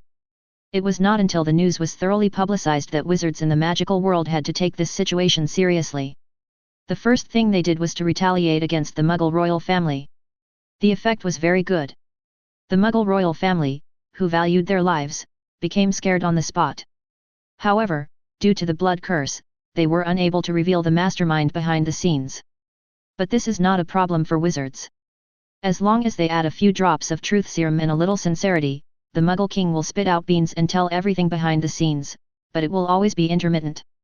Because usually after a Muggle monarch says the first few words, he will immediately explode into a pool of blood mist. But this was not a difficult task for the wizards at that time. As long as there were enough Muggle monarchs, they could quickly piece together the correct answer. But with the sudden deaths of so many Muggle monarchs, it soon caused panic among the civilians. After all, in their minds at that time, the king was a supreme being who could easily decide life and death and was favored by the Lord. But even so, a large number of kings died. So in extreme panic, the Muggle civilians came up with an extreme idea. If even the king can't survive, then they have been hunting down wizards in large numbers before. Will I be the next one? So, instead of stopping, the civilians' hunting of newly awakened wizards became even more frenzied. But even if Muggle civilians are frantically hunting young newly awakened wizards, wizards cannot hunt Muggle civilians, because Muggle wizards were born from these Muggles. So the wizards created an alchemical tool called the Book of Admission to learn the names of the newly awakened wizards so that they can be protected more easily. And the wizards managed to piece together the information, the short stature, the pointed ears, the big nose, and the countless treasures. Everything points to one creature, a goblin. The wizards immediately took action against the goblins, but the goblins, who had been hidden in the magic world for many years, naturally noticed this immediately and quickly gathered together. They launched a surprise attack on the wizarding world. Most wizards are not as strong as goblins individually, let alone precise attacks. This has caused great damage to the wizarding world. The most frightening thing is that among the goblins at that time, there was a being called the Goblin Lord, whose power was comparable to that of Albus today. I don't need to explain the result. I'm sure you know that the wizarding world was defeated in this war, and it was a crushing defeat. At least half of the wizards in the global wizarding world died in the massacre of wizards by goblins. Until a wizard took out an ancient book. It records the production method of a powerful alchemical item, and this alchemical item is the Sky Throne. This is the only thing that can change the fate of the wizarding world, but its production conditions are extremely harsh. At this time of extinction, wizards no longer hold back and have contributed their family's precious materials. All wizards understand the principle of the loss of one's teeth and the loss of the lips. Of course, where there are people, there are also traitors. The existence of witches and traitors also emerged. The goblins soon learned about this and launched an attack on the construction site. Elite wizards from around the world also gathered here, and the battle lasted for 3 days and 3 nights. The wizards failed. The existence called the Fairy Lord is not a creature from this world at all. The fairies brutally killed the wizards one after another and opened the door of the refinery. The surviving wizards all looked at this scene in despair, but a miracle happened, accompanied by a dazzling light. After the light faded, a huge white jade throne stood in the center of the hall. The armrests of the throne seemed to be whispering ancient spells under the light. Every detail was full of majesty and power. Chapter 89. The Goblin Lord stared at the Sky Throne with greed, wanting to take it for himself as soon as possible. But this triggered the Sky Throne's autonomous mechanism. A powerful and holy light emanated from the Sky Throne and fell on the Fairy Lord. The next second, the Goblin Lord's face changed drastically, and he was directly pressed to the ground. The huge pressure caused cracks to appear on the surrounding floor. Those goblins who dared to step forward to rescue the Goblin Lord, just took a step, and the next second they exploded into blood mist and dissipated into the air. And those crazy goblins were shaking like sieves in an instant, completely losing their previous arrogance. With the Goblin Lord being suppressed by him and many of the goblin main forces dying, the goblins have completely lost the ability to resist. Just as the wizards were preparing to reclaim the Sky Throne, the dying Goblin Lord burned all his life force and issued a curse. One day, the vacancy of the Sky Throne will end. The soul will not die, it will surely come back again. The next second, the Fairy Lord who was suppressed by the Sky Throne on the ground exploded into a ball of blood mist, and disappeared into the hall along with the Sky Throne. Finally, wizards and goblins signed a peace agreement, and the house elves serving us now are the descendants of the goblins who were defeated that year. Wizards used alchemy to transform their brains, stamping their thoughts with steel, and turning them into complete slaves of the wizards. Do you sometimes feel sorry for house elves?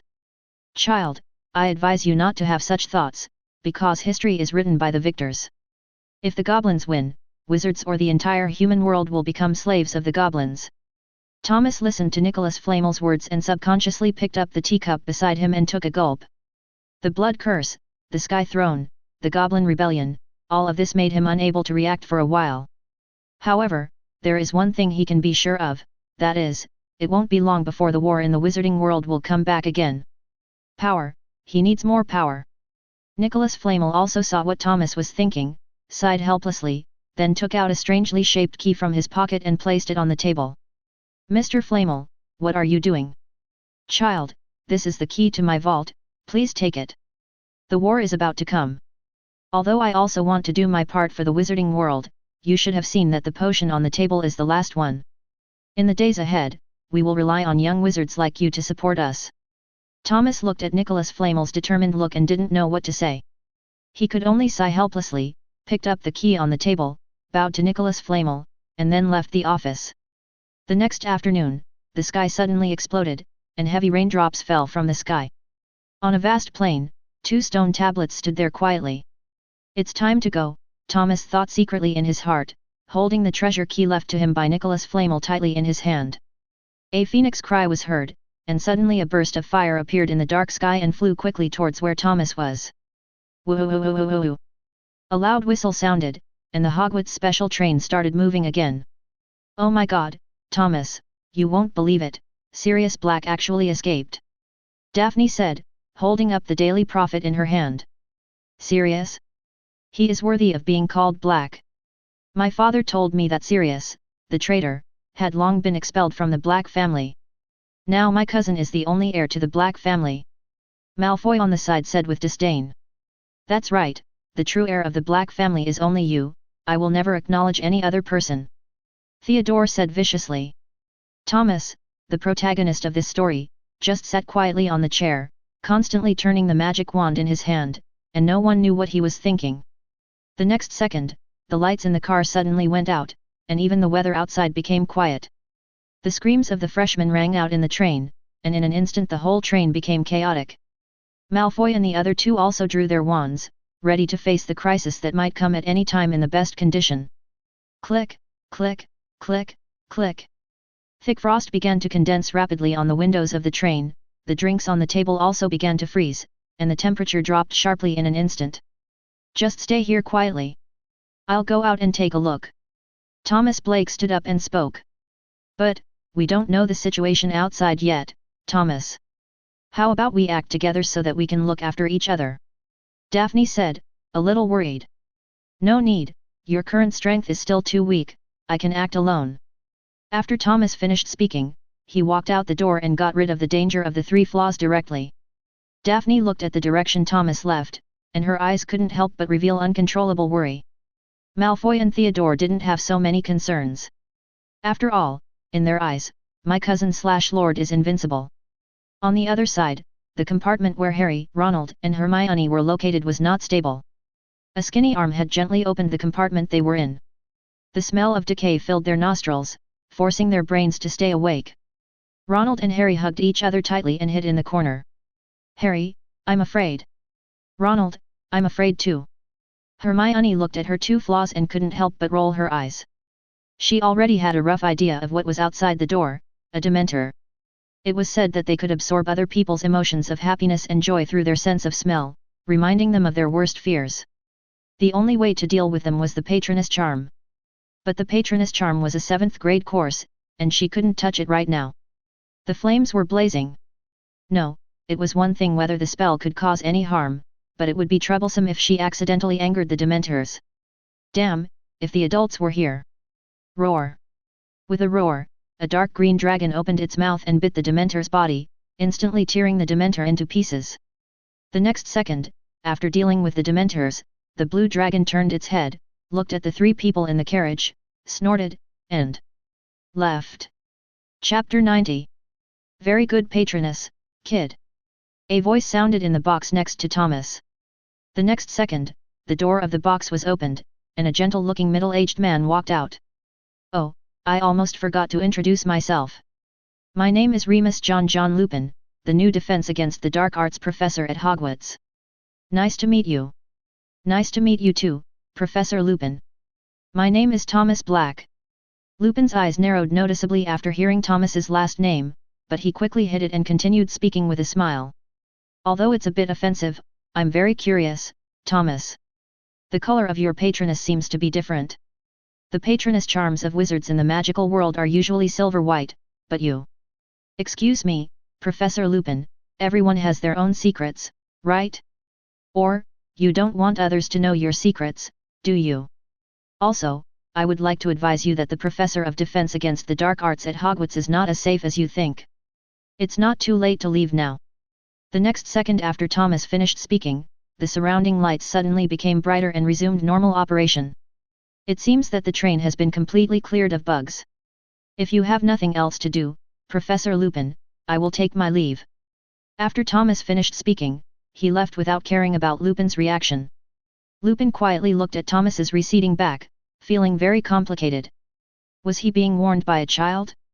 At the opening banquet, Dumbledore introduced the new Professor of Defense Against the Dark Arts, Remus John Lupin, to the freshmen, and the students applauded in welcome. The same was true for the professors, with the exception of one person, Snape. He had been the substitute for the Defense Against the Dark Arts class in the previous academic year and thought he would be promoted to a full-time teacher. He even prepared the lesson plans for all the Defense Against the Dark Arts classes for this academic year during this holiday. And now Dumbledore suddenly inserted someone to replace his position directly, and he even lost the title of acting professor. What's more, this person is one of the people he hates the most. How can he be happy? Ahem, kids, I also have something else to announce. Due to some special reasons, our Care of Magical Creatures teacher has announced his retirement. Fortunately, I am pleased to announce that his replacement is none other than our own Rubeus Hagrid. Ah! Harry and Ronald cheered loudly in support of Hagrid, and applause broke out again.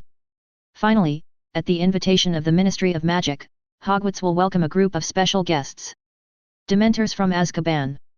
Until Sirius is captured, Dementors will guard every entrance, although the Ministry of Magic guarantees that their presence will not affect our normal lives. But I still want to remind everyone here that Dementors are extremely evil creatures. They cannot distinguish between prey and people who stand in their way. Therefore, I warn each of you not to give them any chance to harm you.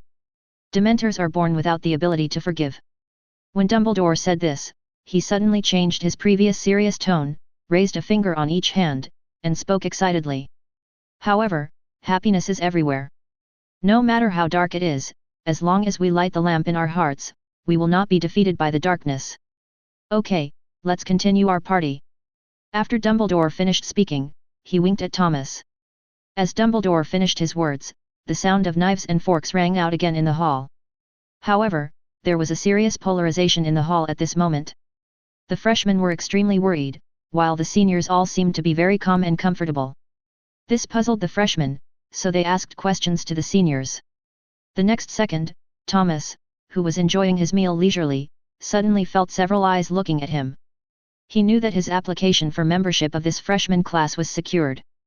After eating and drinking, everyone stood up and left. Thomas was naturally preparing to leave as well, when a voice suddenly rang out. Thomas, stay a moment. Although Thomas just wanted to practice Avada eating Big Melon as soon as possible, he was forced to sit in his seat. When all the people had left, only Dumbledore and Thomas were left in the cafeteria. I know everything that happened on the train, Thomas. You did a great job. Dumbledore said this in a gentle tone. In his opinion, Thomas's actions on the train were entirely for the purpose of protecting his friends and classmates. From this point of view, it can be seen that his education was very successful. Thank you very much for the compliment, Godfather. But will the Ministry of Magic investigate the Dementors who died on the train? Thomas asked the most crucial question because a very bold idea just emerged in his mind. I think our Minister Fudge should be a very generous person, right? Dumbledore said with a smile.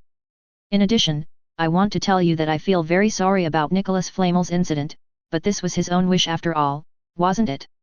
In the dormitory, Thomas looked out the window quietly, waiting for the night to fall completely. Open the people panel.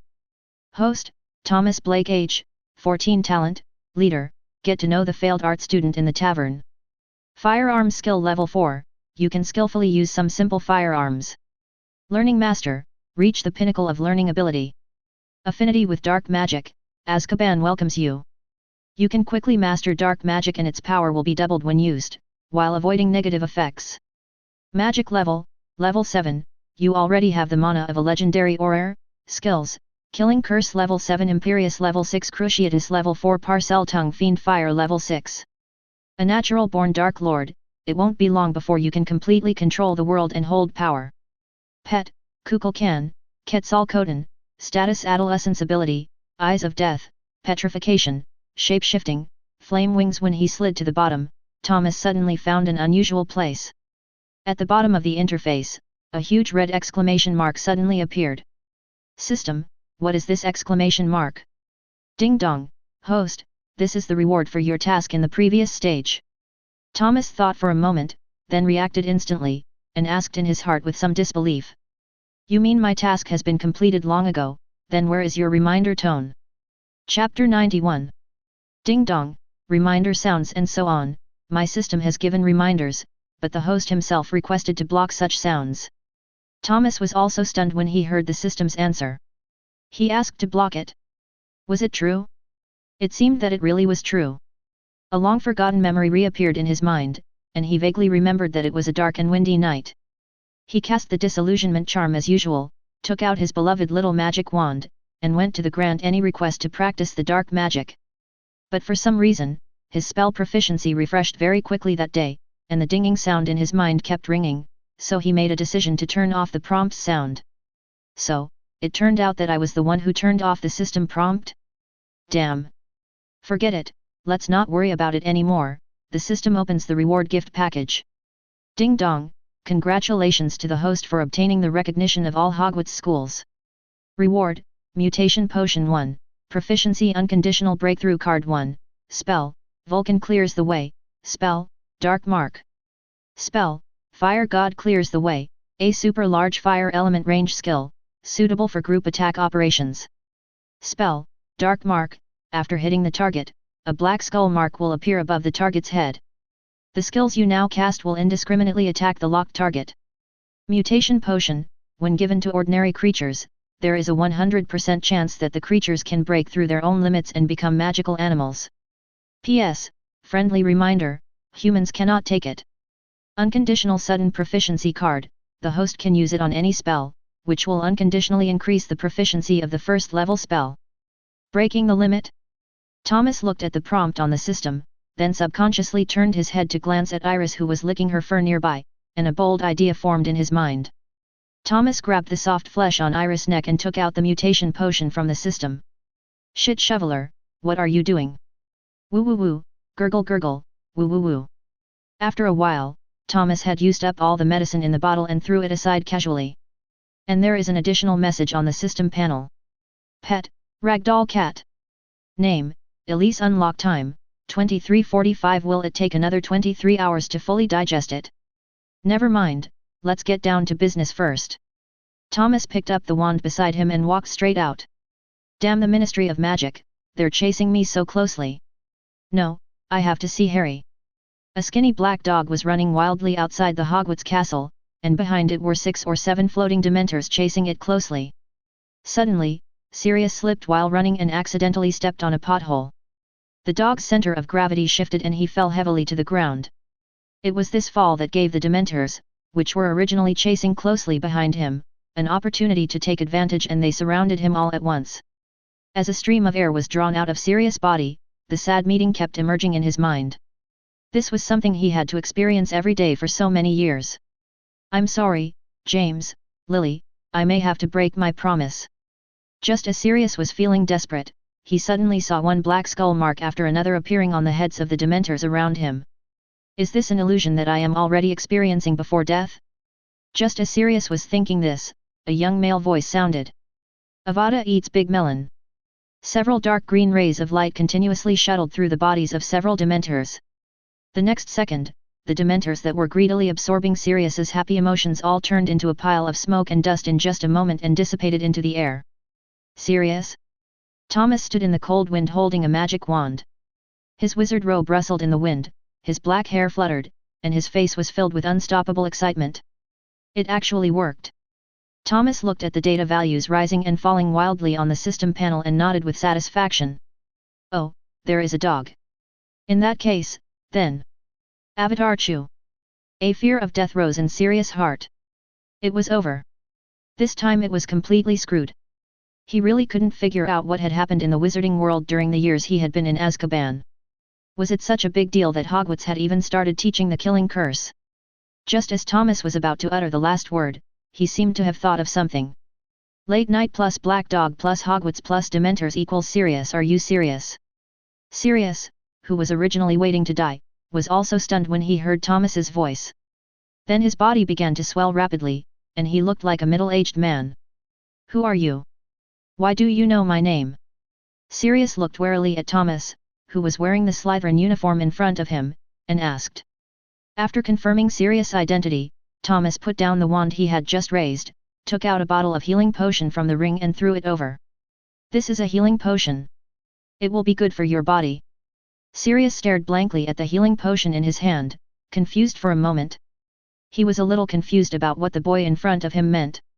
He clearly seemed like a fugitive, so why wasn't this young man afraid of him at all? But he quickly remembered the dark green Wakanda eating the big melon, and he was immediately relieved. He had nothing now, not even a wand. If the boy wanted to kill him, there would be no need to go through so much trouble. Tons. After Sirius drank the potion, a large amount of steam burst out of his ears the next second, and his face turned from pale to rosy. "Why are you helping me?" Sirius asked. "Because my godfather is Dumbledore." "What, your godfather is actually Dumbledore? Then why are you wearing a Slytherin uniform?" Sirius said in disbelief. "Because my name is Thomas Blake, my dear uncle." "Blake, how can this be?" Sirius seemed to suddenly think of something when he was halfway through his words and looked at Thomas in surprise. "You are the descendant of the Black family that went to the Muggle world." "Yes, that's the correct answer, but there is no reward." After Thomas finished speaking, he turned and left the spot, holding his wand, to continue hunting down the Dementors wandering around Hogwarts Castle. Sirius was left alone, standing there blankly, thinking about life. Chapter 92. The front of Hagrid's cabin was full of students. Today was his first class as a professor. This made Hagrid very excited. Everyone held a strange book in their hands. It was a teaching prop purchased according to Hagrid's request, a monster book. The whole book resembles a rectangular spider, with 4 eyes on the furry cover constantly turning, giving people a very uncomfortable feeling. "Whoa, that's gross." Ronald said with some disgust that he was afraid of spiders, and the monster book's appearance resembled that of a spider, which also made him feel very uncomfortable. "This is a necessary textbook. We have to trust Hagrid. How do we open this book?" Harry and Ronald had completely opposite reactions. They played with the monster books in their hands curiously. This was the first time they had seen living books, so they were very interested. "You can open it by running your hand along its spine." Hermione looked at her 2 older children helplessly and began to explain. Discussions continued among the crowd, and it was obvious that everyone was very interested in this strange book. Children, look here." A loud voice sounded, and then Hagrid's body slowly walked out of the woods. Coming out with him was a strange-looking creature. It has an eagle's head, a horse's body, and a pair of huge wings on both sides. "It's pretty, isn't it, kids?" As Hagrid spoke, he pulled out a live fish from his coat and fed it to the hippogriff. "Come say hello to Buckbeak." "Oh my god, cool!" Ronald said as he looked at this magical animal with shining eyes. The curiosity of many students was also aroused. After all, they had to face boring textbooks in class every day. It was so hard to have an outdoor activity class, which made everyone very excited. "This is a gerfalcon, children. First of all, you should know that they are very proud and easily offended. Don't be rude to them. Otherwise you'll be dead. Okay, which brave kid wants to come over and say hello first?" The moment Hagrid's voice fell, everyone's eyes turned to Thomas, who was sitting on a stone nearby. "Then I'll go first." Thomas stood up from the stone and dusted himself off. He knew that although the students were very curious about this unknown creature, they would inevitably be nervous when it came time to go on stage. "Very good, come here Thomas." Hagrid smiled and waved to Thomas. He had noticed the children's nervousness. If no one had responded, his first debut class was going to end in embarrassment. "You have to let it move first, Thomas. You have to bow to it first out of courtesy." As soon as Hagrid finished the call, Buckbeak looked at Thomas with fear in his eyes. It had a premonition in its mind that if it really let this human bow to it, then it would be close to death. The next second, in front of everyone's shocked gazes, Buckbeak suddenly bent his limbs, knelt down facing Thomas, and buried his head deeply on the ground. This is impossible. Why is this happening?" Hagrid looked confused and couldn't understand for a moment. He had been in contact with magical creatures for so many years and he understood all the characteristics of the eagle-headed winged beast. Logically speaking, Buckbeak would never do such a thing. But why did Buckbeak suddenly show such a great gift to Thomas? Given his proud nature, this is not magical at all. Thomas walked forward, reached out and stroked Buckbeak's eagle head, then turned and returned to the crowd. Hagrid looked at the scene in amazement and even forgot the reward activity he had specially prepared for the break, which was that the little wizard who successfully touched Buckbeak could ride it for a trip around the Black Lake. The shouts and applause from the crowd came one after another, which made Ronald very envious, so he decided to go forward and give it a try. Just when Buckbeak had escaped the fear of death and had not yet breathed a sigh of relief, he saw a red-haired human with a silly smile on his face striding towards him. Good, he didn't feel the same oppressive feeling that the black-haired human had given him before. It turned out that it was just an exception. Just as Buckbeak was waiting for Ronald to bow to him, a big hand suddenly pressed on his head. Strange, did I do something wrong? Why didn't Buckbeak kneel down to me? Ronald said with a puzzled look on his face. Buckbeak? What is this human saying that makes me kneel down before him? Die. Hagrid, who was standing by, noticed something was wrong and shouted loudly. Ronald, no, hurry up. Ha! Ronald looked at Hagrid with a puzzled look. Suddenly, a bird chirped. When Ronald turned around, Buckbeak had already raised his forelimbs high and swung them towards Ronald fiercely. What? Ronald reacted the next second when he saw this, and raised his arm as fast as he could. There was a sound of clothes tearing. No. Ah, my kingly power. No, my hand. A scream like a pig being slaughtered was heard, and Ronald fell to the ground and rolled around because of the severe pain. Seeing Buckbeak was about to give Ronald another claw, Hagrid hurried forward to stop him. Calm down, Buckbeak. Good boy, Buckbeak, calm down, calm down. Just as Hagrid's soothing words took effect, he heard Ronald, who was lying on the ground, cursing angrily. Damn monster! Damn monster! Die! Buckbeak swung his head and bumped into Hagrid, then continued to kill Ronald on the ground. Quiet! A dull voice sounded, and the breath of death once again surrounded Buckbeak like a tide. It was that black-haired human again, and that familiar feeling again. Hagrid was confused again as he watched Buckbeak quietly fall to his knees. Draco, get some men to take Ronald to the hospital wing. Yes, cousin. Malfoy waved his hand and 4 or 5 Slytherins gathered around instantly. They took one of each of Ronald and ran towards the castle. Professor Hagrid, everyone saw what happened today. Ronald did not follow your classroom rules. This is not your fault. I will report this to the Godfather. Thank you, Thomas. Hagrid said gratefully, to be honest, if something like this happened in the first class today, if I really report it, I'm afraid I'll be fired from my newly appointed professor position. Chapter 93. Late at night in Hogwarts, in the requirement room, Thomas looked at the white cocoon on the table with a nervous look. This is what he discovered when he returned to the dormitory today. To be honest, he was a little caught off guard when he saw Iris turned into a white cocoon. However, after repeated confirmations by the system, he was sure that this white cocoon was transformed by Iris. 12:03, 12:02, 12:01 midnight. As the system countdown returned to 0, a series of tiny cracking sounds were heard, and dense and tiny cracks began to appear on the white cocoon. At this moment, Thomas felt as if he had returned to the first year of his school when Cucurkin was hatched. What will it turn out like? It's really exciting. The birth of Cucurkin gave him a huge boost, and the potion that Iris took was also a product of the system. I think he will definitely not be disappointed. Suddenly, a small white hand broke out from the white cocoon. Wait, white little hands. What is going on? Shouldn't it be a ferocious claw? According to Thomas's idea, when Iris hatched, she should be a young tiger cub. What's wrong with this white little hand? Crack, crack, the sound of shattering quickly accelerated, and another little hand stretched out, followed by 2 smooth and white little feet. Waiting for the white cocoon to completely break, Iris's new state was directly exposed in front of Thomas.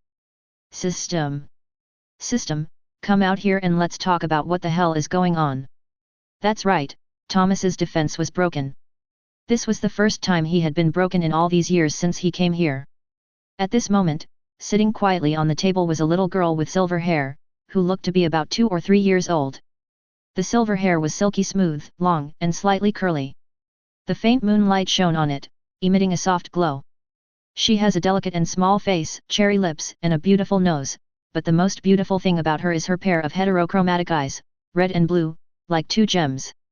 Papa, hug. In the headmaster's office, Dumbledore was just about to start his delicious candy time as usual. He just grabbed a handful of cockroaches and was about to put them into his mouth. The door suddenly slammed and was kicked open. The person who came in was Thomas, his face full of panic. Oh no! Something terrible has happened, Godfather. Dumbledore frowned slightly, then he piled the cockroaches he was about to put into his mouth into the drawer and closed it. This was the first time he saw Thomas so panicked. What on earth could have made him so panicked? Even Voldemort would have given Thomas a huge blow. Thomas, don't be impatient, take your time. Before Dumbledore could finish his words, Thomas put his hands behind his back and, as if by magic, took out a 2 or 3-year-old white-haired girl and placed her directly on the desk. Oh, it's a child, wait. It's a child. Dumbledore stood up suddenly from the headmaster's chair. His mind was blank at the moment and he was so shocked that he couldn't speak for a moment. This child looks like he is only 2 or 3 years old, which means Thomas. Iris, who was placed on the table, was stunned at first, then she stood up, opened her arms, and ran towards Thomas. Dad, hug me Nanny. Dumbledore is totally confused about the world and children now. At this moment, he felt that he was really old. Thomas reluctantly picked up Elise and placed her in his arms, then looked at Dumbledore. No, what does this expression of looking at a scumbag mean? Thomas was stunned at first, then he ignored the system and roughly recounted the whole incident. After listening to what Thomas said, Dumbledore crossed his hands, rested his chin on his palms, and fell into deep thought. He is increasingly unable to understand the world today.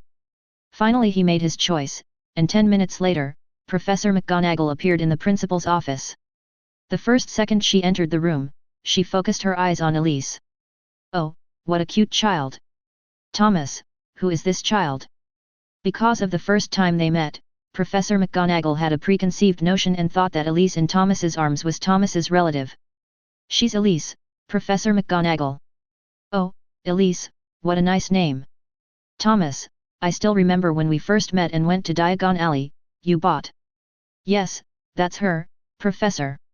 Thomas's words were deafening in Professor McGonagall's mind. Professor McGonagall looked incredulous. She stepped forward and carefully examined Elise, and was surprised to find that Elise had a pair of heterochromatic eyes and silver hair. This is amazing, Thomas, how did you do it? Professor McGonagall asked excitedly. Thomas shook his head helplessly and recounted the entire incident. Professor McGonagall said thoughtfully, perhaps we can let Elise stay in school and see how she develops. However, she is still a child and needs special care. Dumbledore nodded in agreement. And just like that, Elise became a member of Hogwarts. Thomas held Elise in his arms and went to Professor McGonagall's common room with Dumbledore and Professor McGonagall. After the final decision of the three, Professor McGonagall became Elise's godmother. Thomas gently placed Elise on the sofa and spoke in a gentle tone. Iris, this will be your home from now on. I will come to see you often, okay? There is no way. Thomas has to practice black magic and has no extra time to take care of the baby. Are you kidding me? I haven't even graduated yet. Am I going to enter the painful time of raising divine beasts? Impossible, absolutely impossible. Elise blinked her big eyes, nodded, and then tightly grasped Thomas's fingers.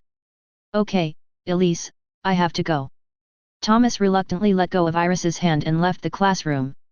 Professor McGonagall looked at Elise with curiosity in her heart. She decided to teach Elise herself to see what kind of surprises this child with special abilities would bring to Hogwarts. Elise seemed to understand what Thomas's departure meant, and a trace of loneliness flashed in her eyes, but she did not cry. Professor McGonagall stroked her hair gently in a soothing tone. Don't be afraid, Elise. Thomas will come to see you often. From now on, Elise will stay with your godmother, okay? Elise blinked and looked at the wand in Professor McGonagall's hand with curiosity. Professor McGonagall smiled and handed the wand to her. Elise took it carefully and felt the weak magic fluctuations coming from the wand. Chapter 94. In the Defense Against the Dark Arts classroom, Lupin walked in holding a cabinet covered with black cloth. The students below were very excited to see the scene, because the Defense Against the Dark Arts course can only begin with real practical courses in the 3rd grade. I believe that everyone has learned about boggarts in the textbooks in the 2nd grade. And today, we will start practical teaching. Professor Lupin looked at the students below the podium with a smile on his face, his eyes full of expectation and encouragement. He coughed lightly and continued. Which student is willing to volunteer to come up now? After saying this, the classroom fell into silence, and no one raised their hands. Seeing this, Professor Lupin waited for a while, but still saw no one stand up. So he nodded, his eyes fell on Neville sitting in the front row, and asked softly. No one? Then, Neville, are you willing to cooperate with me to give everyone a demonstration first? Neville, whose name was called, looked up in surprise, exchanged glances with Professor Lupin, and then stood up slowly after a moment's hesitation. This tall and thin boy walked out of the crowd. He was Neville, a third-year student.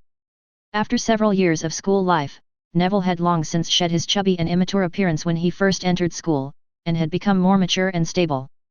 However, although time has changed Neville's appearance, it has not changed his inner shyness. At this moment, Neville standing on the podium seemed a little uneasy, fiddling with the corners of his clothes with his hands unconsciously. Professor Lupin seemed to notice Neville's nervousness. He took a step closer and said to Neville in a gentle tone, "Neville, don't be nervous, relax. Can you tell me what you are most afraid of?" Neville swallowed and answered with a slightly trembling voice. Professor Snape." His words came out a little haltingly, and one could clearly feel the nervousness in him. Professor Snape? Yes, many people are afraid of him." Professor Lupin nodded in understanding, agreeing with Neville's feelings, and then patted Neville on the shoulder to comfort him. "But it doesn't matter. We will face difficulties together and overcome our fears. Believe in yourself, okay?" "Yes, Professor." Neville took a deep breath, encouraged himself secretly, and then mustered up the courage to speak. "Very good." Lupin smiled and nodded slightly to show his approval, then he gently waved his wand and the cabinet door slowly opened. Professor Snape, wearing a black robe and looking extremely solemn, walked out of the cabinet. "Come on. Neville, concentrate and try to imagine Professor Snape's ridiculous appearance." Lupin stood beside Neville, whispering encouragement and conveying support and trust to him with his eyes. Encouraged, Neville calmed himself down and shouted at Professor Snape with his wand. "Funny, funny." Then, a dazzling light suddenly burst out from the wand in his hand, instantly hitting Professor Snape, who was transformed from a boggart. At this moment, something unexpected happened. Professor Snape, who originally had a stern face and was serious, turned his solemn black robe into an extremely sexy lace bunny girl outfit in the blink of an eye. Harry and Ronald looked at each other in surprise, both of them were stunned by the scene before them. "Wow, Harry, that magazine you bought earlier is so exciting. Can you lend it to me tonight?" Ronald lowered his voice and asked expectantly. "Ronald, you are really hungry." Harry's eyes moved back and forth between Professor Snape in a bunny costume and the jubilant Ronald, and suddenly he felt a chill running down his spine. A gay man is right next to me? Harry no longer has time to admire Ronald's unique taste. After taking a deep breath, he unconsciously took a step back. "Very good, Neville, you did a great job." Lupin spoke encouragingly. "Now everyone line up and enjoy it together. Oh no, let's imagine what we fear the most."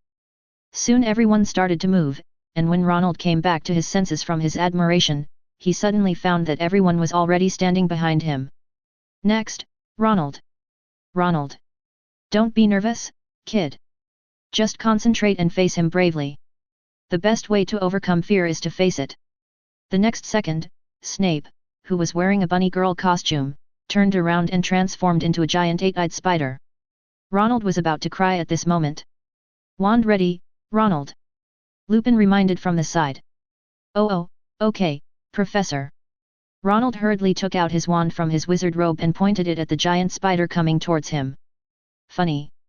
As Ronald finished his words, the 8 claws of the giant spider were instantly covered with roller skates, which kept rubbing against the smooth floor of the defense against the dark arts class.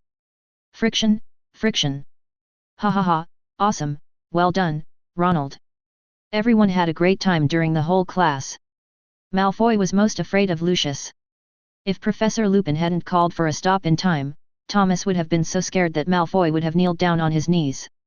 Theodore was also afraid of his father, but his reaction was completely different from Malfoy. He just said ah and his wand flashed green light. If Thomas hadn't woken Theodore up in time, "I'm afraid I'm going to have to perform a hearty performance of loving father and filial piety for all the students present in the defense against the dark arts class." The last person to face the boggart was Thomas. Thomas walked up to the boggart under everyone's gaze. Everyone was very curious about what Thomas, who had bravely fought the Dark Lord and successfully defeated him twice, would be afraid of. This feeling made everyone excited and nervous. They were excited because they could finally know what Thomas was afraid of. They were nervous because, in everyone's eyes, Thomas had almost become a god after a lot of deeds and publicity. They are afraid to see the gods they believe in and show their cowardly side. However, neither of the above two guesses came true. The bogat floating in the air rushed back into the cabinet like a gust of wind the next second after seeing Thomas, and closed the door considerately. This scene made the whole classroom fall into silence, and the next second, deafening cheers rang out. Their king, Thomas, is fearless. Even bogats are afraid of him. Chapter 95. That's so cool, cousin, we can finally go out. I've been dreaming about this delicious butterbeer for a long time. Malfoy said excitedly. Yes, it is indeed a blessing to be able to drink with adults. Theodore nodded in approval of Malfoy. The place we are going to today is called Hogsmeade, a wizarding town located next to Hogwarts. There are many taverns and wizard shops inside, but the academy requires that students can only go there when they reach the 3rd grade, and they must obtain parental consent. This was not a difficult task for Thomas. Dumbledore had delivered the letter of consent to the Slytherin common room early in the morning. He patted Thomas on the shoulder and told him to have fun with his friends today and that young people should relax. Thomas originally planned to refuse, but he couldn't resist Malfoy's constant begging, so he finally came out. Suddenly there was a cheer from the crowd. Oh my god, what a cute child! Is that Professor McGonagall's daughter? She's so pretty, so soft, I want to rum. Thomas looked up and saw a little head suddenly popped out from behind Professor McGonagall at the gate, looking around curiously. Perhaps because cats are naturally timid and shy, Elise clung tightly to the corner of Professor McGonagall's clothes and only dared to cautiously stick out half of her face. She glanced quickly and shyly at the crowd outside, and then quickly retracted her head like a frightened little rabbit. Don't be afraid, Elise. This is Hogwarts, and everyone here is kind and friendly. Come out, you need to gradually adapt to this environment. After all, you can't always hide under the protection of your godmother. Professor McGonagall encouraged gently. Well, okay, godmother. Elise replied softly, her voice soft and sweet. As she muttered, she walked out from behind Professor McGonagall, a little embarrassed. At this time, people finally saw her appearance clearly. Elise was wearing an exquisite black Gothic dress, with long silver white hair cascading down her shoulders, which contrasted with her snow-white stockings, making her look particularly cute and playful. In an instant, there was a burst of warm cheers at the scene. However, in the next second, Elise's eyes, which were originally filled with fear, suddenly became bright, as if she had discovered something that excited her. Then, she did not hesitate to let go of the hand that was tightly grasping the corner of Professor McGonagall's clothes, and ran towards Thomas with firm steps. Daddy, hold me. Iris opened her pink little hands slightly and looked at Thomas expectantly. At this moment, countless pairs of eyes on the field were staring at Thomas, as if they wanted to see through him. Although he had experienced numerous ups and downs, Thomas still felt a little uncomfortable facing so many burning gazes, with a hint of embarrassment on his face. Oh my god, this is my cousin, is this your child? It's so cute. I must write to my parents later to tell them the good news. Malfoy shouted excitedly. As he spoke, he pulled out a bunch of colorful candies from his large wizard robe like a magic trick, and gently placed them in Iris's hands. Little guy, I'm your father's younger brother. You can call me Uncle Draco. If you encounter any trouble in the future, come to your uncle and he will help you solve everything. Malfoy said gently to Elise. Seeing this, Theodore immediately rushed forward, held Iris's hand tightly, and vowed his loyalty to Thomas. Dear lady, my name is Theodore Knott, and I am your father's most loyal follower. From now on, I will defend your safety and honor to the death. With Theodore taking the lead, others followed suit, scrambling to come forward and try to touch this adorable little guy in order to show their loyalty to Iris. The scene suddenly became lively, with laughter and joy. Suddenly, a female scream was heard, and Thomas felt something was wrong because he knew it was Daphne coming. The people who were originally surrounding the area very tactfully made way after seeing this scene. Daphne walked up quickly, hugged Iris tightly in her arms, pressed her cute little face against her cheek, and rubbed it gently back and forth. Unexpectedly, Iris did not resist at all. Instead, she lay comfortably in Daphne's warm embrace. To be more precise, Daphne was actually Iris's true master. After all, Thomas was either practicing those complicated spells, or studying all kinds of strange potion formulas, or running around. Most of the time, it was Daphne who took good care of Iris.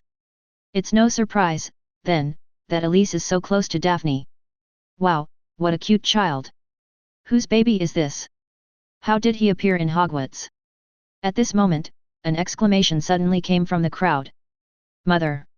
Iris called out softly in her soft and cute voice, just like an arrow shot straight into the softest corner of Daphne's heart. Instantly, a strong feeling of maternal love emerged from the depths of Daphne's eyes. Baby, who is your father? Daphne asked curiously. Iris pointed at Thomas, then at Daphne, and said to my mother. Dad, Mom, and me. This is the child of Thomas and me.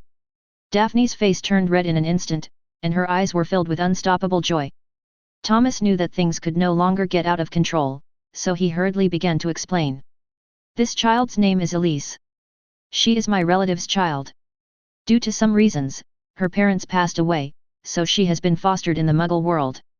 Until recently, Iris suddenly awakened her magical talent, so I took her in and asked Professor McGonagall to raise her. Elise is now Professor McGonagall's goddaughter. After Thomas's explanation, everyone understood the situation, and this was also the agreed confession of the three people at the time. Otherwise, if other wizards knew Iris's identity, she would be captured and sliced up for research. However, Daphne didn't think so. There must be a reason why Iris called her mother. Wait, Daphne seemed to have thought of something. But she quickly put this idea behind her. In her opinion, it didn't matter. No matter what happened before, Iris was now just her and Thomas's child. Chapter 96. From Daphne's perspective, since this child was so cute and called her mom, she would not suffer any loss, and it would also bring her closer to Thomas, which was really killing two birds with one stone. The mother and daughter were inseparable, and after some intimacy, Thomas returned Elise to Professor McGonagall under Daphne's loving gaze. I'm sorry, Potter, but you can't leave here. The regulations clearly require that the release form must be signed and confirmed by the guardian.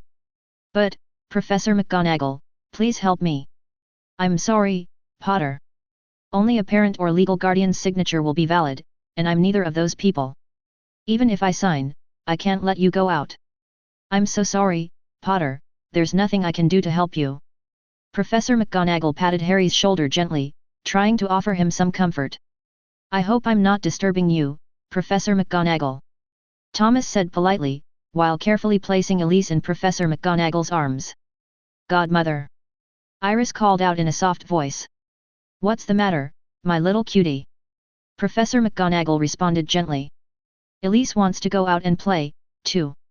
The little girl blinked her big innocent eyes and looked at Professor McGonagall expectantly. No, Elise is still too young and needs to stay with her godmother. When Elise is in the 3rd grade and she is older, she can go out and play to her heart's content. Professor McGonagall explained patiently. A large-scale double-standard scene, my Professor Godmother. The scenery of Hogsmeade Village is beautiful, and everyone strolls together in this quiet town. There are magic shops all around, selling all kinds of strange and weird magic props for daily use. There are also many wizard taverns located here. The only distinctive feature of this small town is the Shrieking Shack, as recorded in the historical relics of Hogwarts. This was the headquarters of the Goblin Rebellion in 1612. Thomas looked quietly at the dilapidated shed, and the sense of urgency in his heart rose again. Because he knew that this small-scale rebellion was just a fight between children. When the so-called Goblin Lord returned, the real war would begin again. The few of them continued to stroll around the town, then found a relatively clean and tidy wizard tavern, walked in, and found a seat to sit down. Boss, give me 5 cups of butterbeer and some snacks. The extra is considered a tip. Malfoy said arrogantly, taking out a gold galleon and slamming it directly on the table. When the waiter at the tavern saw him, he immediately put on a flattering smile because he knew that a big customer had come. Hogsmeade Village is close to Hogwarts, and there are many pure-blood wizards and wizards from aristocratic families studying there. After finally getting to the rest day, these people couldn't wait to go out and spend money. The 5 people were dressed in gorgeous clothes, with exquisite makeup, and their every move showed elegance. Without asking, you can tell that they must be rich children from famous families. Especially their lavish style of spending money lavishly, which further demonstrates the wealth of their family. Such wealthy people will definitely not care about spending money, and if I want to keep these gods of wealth, I must be fully alert and serve them attentively, only in this way can I make them satisfied and patronize the store again. Thanks to the Malfoy family's strong financial resources, the delicacies and wine that originally took 20 minutes to be served were miraculously served 10 minutes earlier. In the blink of an eye, 5 cups of butter beer with thick milk caps were already placed firmly on the table. Thomas took a sip cautiously, and instantly, a rich milky aroma came over him like a tide, instantly occupying his entire mind. This wonderful taste is both delicate and mellow, and not as strong and stimulating as ordinary alcohol. In Thomas's eyes, the so-called butter beer in front of him does not seem to be much different from the common milk tea on Earth.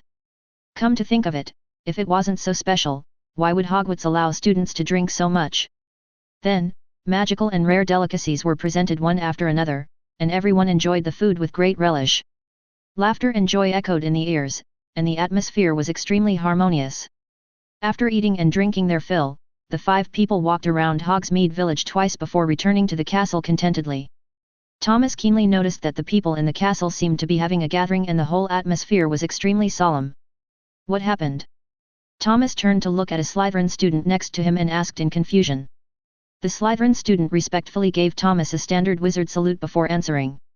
My lord, it was the murals in the castle that were attacked. Before he finished speaking, a shout was heard from the crowd. Make way, the principal is coming.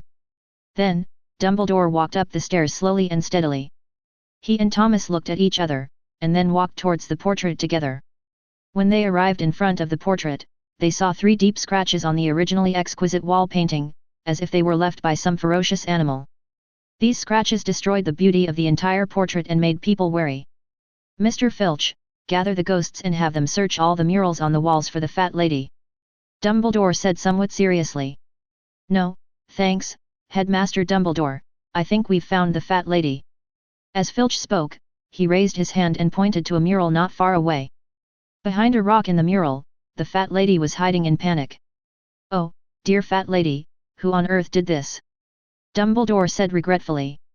Thomas stood quietly by without saying a word. He already knew that the instigator of this incident was his dear uncle, Sirius Black. As Dumbledore's favorite member of the Order of the Phoenix, Sirius did not believe that Dumbledore was unaware of this, or rather, that all this was a play arranged by Dumbledore. He has devil's eyes and a dark soul, just like his last name. I advise you to speak properly, Thomas said in a dissatisfied tone. As Thomas finished his words, dozens of wands were drawn by students wearing school uniforms from various colleges and pointed at the fat lady. Oh, he's going to kill me, he's going to kill me. Silencing spell. As Dumbledore's voice fell, the fat lady, who was originally screaming, suddenly became silent and could only hide behind the stone and tremble. Thomas, I hope you don't mind. The fat lady is just too scared, so she said something she shouldn't have. Dumbledore tried to persuade. I understand, Godfather. Chapter 97. In the Slytherin common room, Thomas was leaning lazily on the sofa, and in front of him stood 2 boys who looked exactly the same, wearing Gryffindor school uniforms. The 2 were none other than the Weasley twins, Fred Weasley and George Weasley. Sir, I wonder what important matter you summoned me for so late at night. Before Fred could finish his words, Thomas took out a bottle of potion from his ring and placed it on the long table in front of him. This is a potion that can change the voice of ghosts. Just sprinkle it on the fat lady and all the problems will be solved. Thomas said expressionlessly. Okay, sir, please don't worry. Such a small matter is easy for us 2 brothers. Fred patted his chest confidently and assured. Yes, sir, we will do it neatly and will never let you down. George also agreed with a smile. Draco Malfoy, who was standing aside, looked at Fred and George's departing backs, his heart full of doubts. Didn't my cousin say before that he would not pursue the matter any further? Why is he sending them to deal with the fat lady now? As if he could see Malfoy's inner confusion, Thomas frowned slightly and spoke in a calm tone. Knowing this doesn't mean that the matter is over. A little ghost dared to offend me. If I don't teach her a lesson, won't anyone be able to bully me in the future? Hearing this, Theodore couldn't help but interrupt. In my opinion, you are still too kind. That fat lady is so ignorant that she dares to offend you. It would not be too much to beat her to death. As he spoke, a hint of ferocity appeared on his face. The next day, early in the morning, the Gryffindor students were surprised to find that the fat lady's voice had changed into that of a rough man. The fat lady who used to chatter all day and loved to show off her so-called beautiful singing voice has now become silent and even lost the courage to sing. This is undoubtedly a great blessing for many students in Gryffindor College. After all, they no longer had to endure the mental torture brought on by the fat lady's devastating singing every day.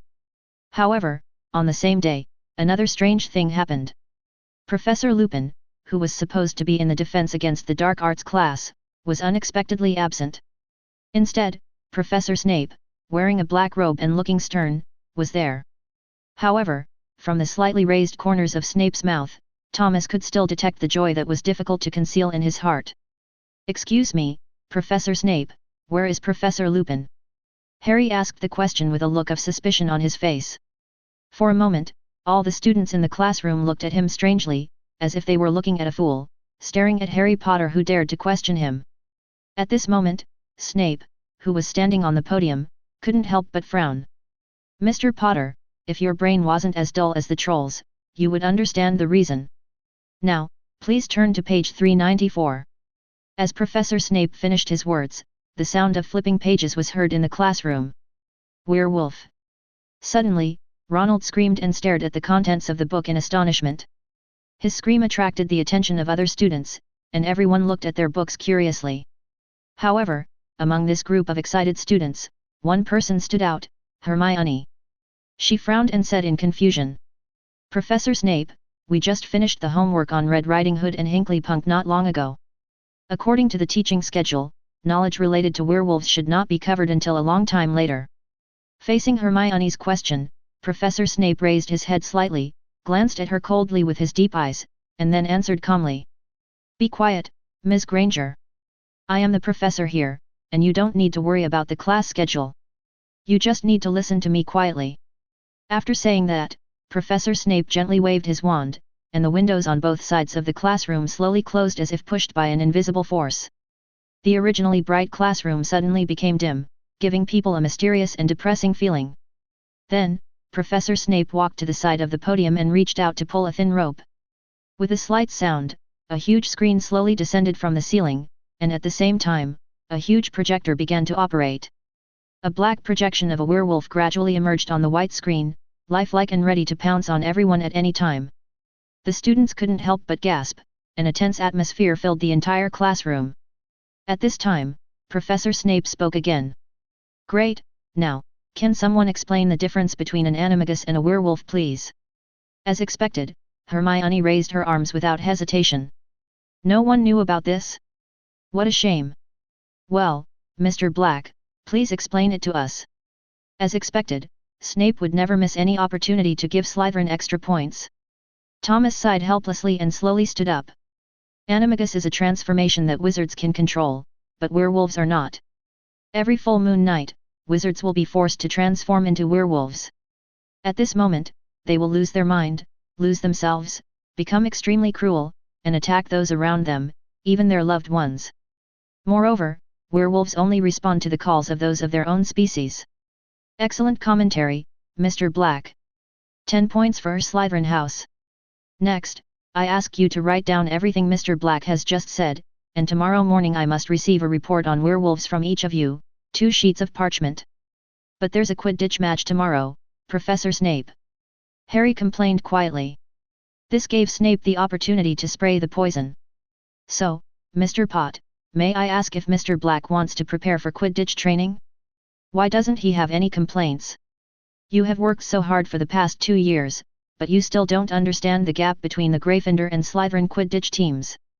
Also, this is the second time you've spoken without permission." Gryffindor loses 10 points for Mr. Pot's cleverness. Chapter 98. The next day was sunny and breezy, and the Quidditch match was held on time as usual, but this moment was different from the past. Harry was no longer Harry. And Harry's appearance has been growing more and more like that damn James Potter.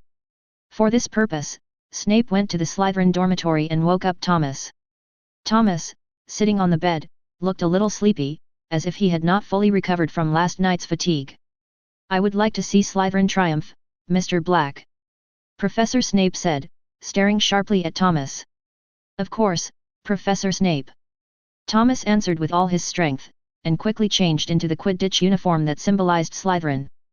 Thanks to the strong magic support, Thomas invested more time and energy in brushing up his spell proficiency, and even stayed up all night without realizing it. At this moment, he was extremely sleepy and just wanted to lie down in bed peacefully and catch up on some good sleep. However, things did not go as planned. At this moment, Snape urged him to go on the field and compete. Thomas had no choice but to board the flying broom, and a thrilling contest began. With Mrs. Hodge's whistle, the game officially began. To everyone's surprise, Thomas flew to Mrs. Hodge's side like a flash of lightning just a moment later. He slowly stretched out his palm, and in his palm lay the golden snitch that he had just released. Mrs. Hooch was completely confused at this point. She could even swear that this Quidditch game was definitely the fastest one she had ever seen in her life. At this moment, a whistle suddenly sounded, and Madame Hodge announced without hesitation, the Slytherin team won. The audience in the stands were all stunned, with expressions of disbelief on their faces. They had already prepared peanuts, melon seeds, and various snacks, and were ready to wave their flags and cheer for the team they supported. But who could have thought that the game would end without any warning? This is a joke, someone couldn't help but complain. RNMD, return the money. In the dead of night, diligent Thomas quickly changed his clothes, took out his wand, cast an invisibility spell around his body, and then walked out of the dormitory in a dignified manner. Thomas walked with extremely light footsteps, as if afraid of waking something. However, because he had slaughtered so many Dementors before, the few Dementors that survived seemed to be alert. Every night, if they heard the slightest sound, they would flee from the place in panic. About 20 minutes later, Thomas found a lone Dementor at the edge of a jungle, and an ecstatic look appeared on his face. Thomas took out his wand from his wizard robe and pointed his eyes firmly at the Dementors in front of him. He whispered softly. Avada eats big melon.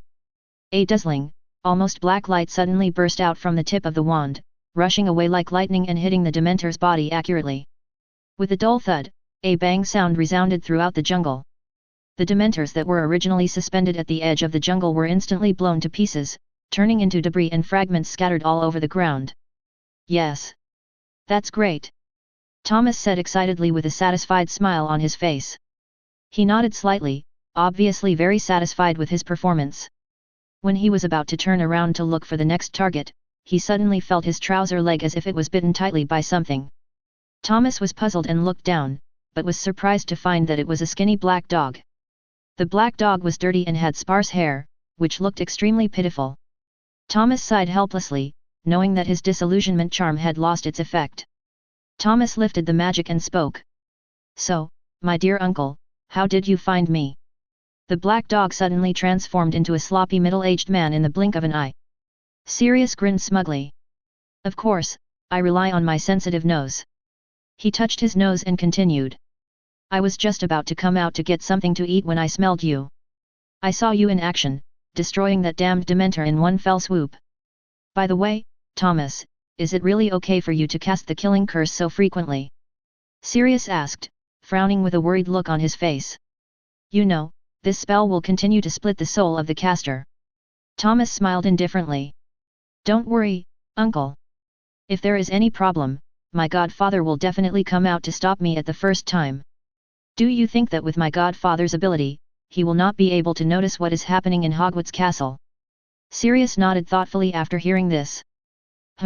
Yes, if that's the case, then it seems that I was indeed overthinking it. After all, Headmaster Dumbledore is not an ordinary person.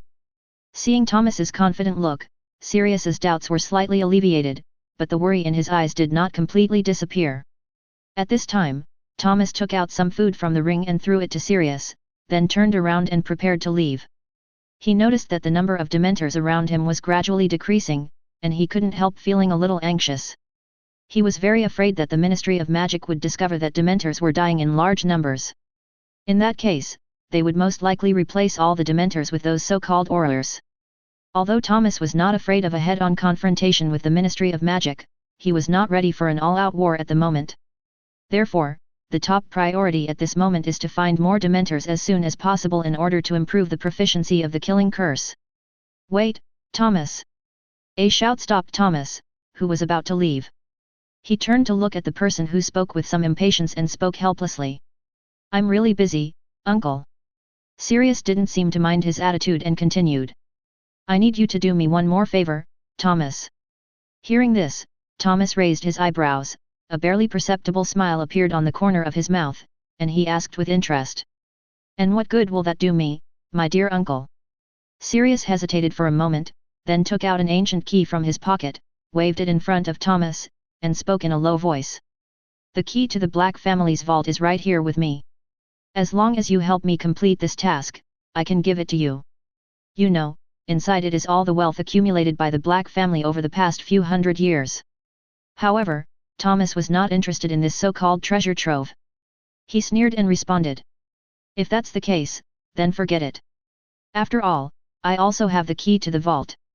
Oh, by the way, I want to remind you of one thing. I remember that you, uncle, seem to have been expelled from the Black family a long time ago, right? After saying that, Thomas looked at Sirius with a half-smile. Hearing Thomas's words, Xiao Tianlangzhen's expression instantly turned very ugly. He widened his eyes and stared at the young man in front of him in disbelief. Indeed, as Thomas said, he had long lost his position and power in the Black family, but he always thought he could still control the situation. Unexpectedly, now even his nephew ignored him. However, Thomas did not intend to give up. He smiled slightly and his tone suddenly softened. But since we are blood relatives after all, I might consider helping you. Chapter 99. As for what the conditions are, I haven't thought about it yet, so I can save it for now. Well, my dear uncle. Thomas's mouth corners lifted slightly, revealing a smile. No problem. As long as it does not violate morality and justice, I will do my best to assist you in completing anything. Sirius responded without hesitation.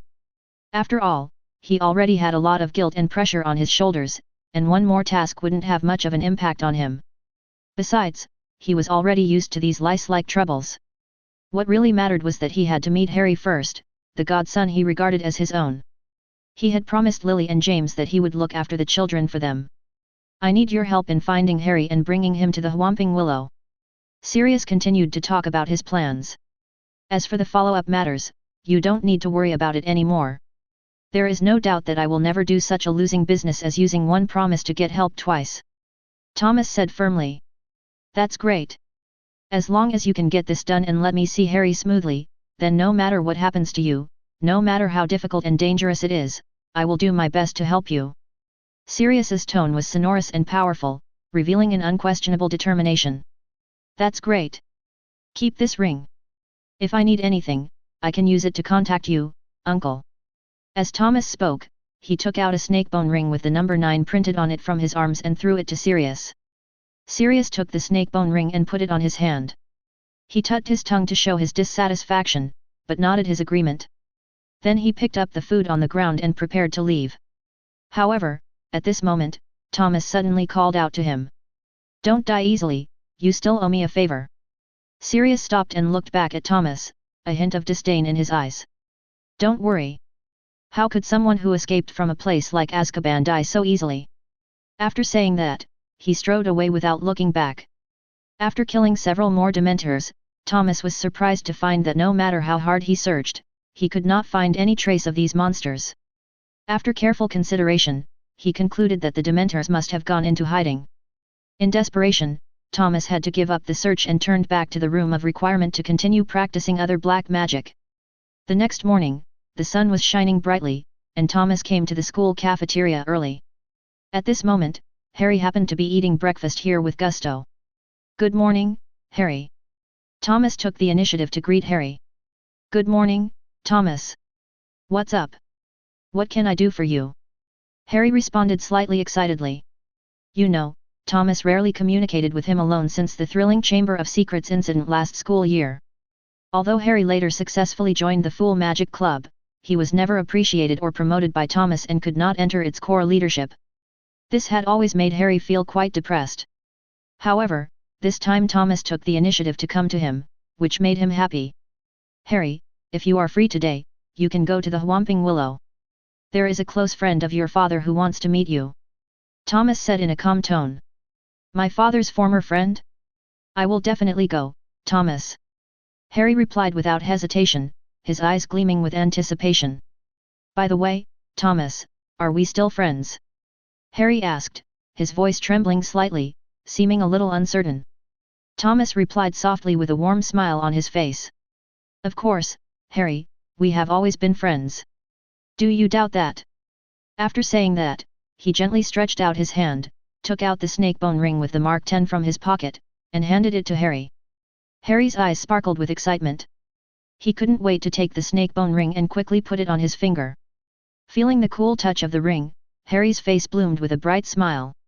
After finishing his delicious breakfast, Harry recalled what Thomas had said in the cafeteria. His heartbeat accelerated involuntarily, and he hurriedly ran towards the Whomping Willow. However, when Harry arrived at his destination, he was surprised to find that there was no one around. Just when he was confused and lost, something strange happened. The huge Whomping Willow seemed to be controlled by some mysterious force.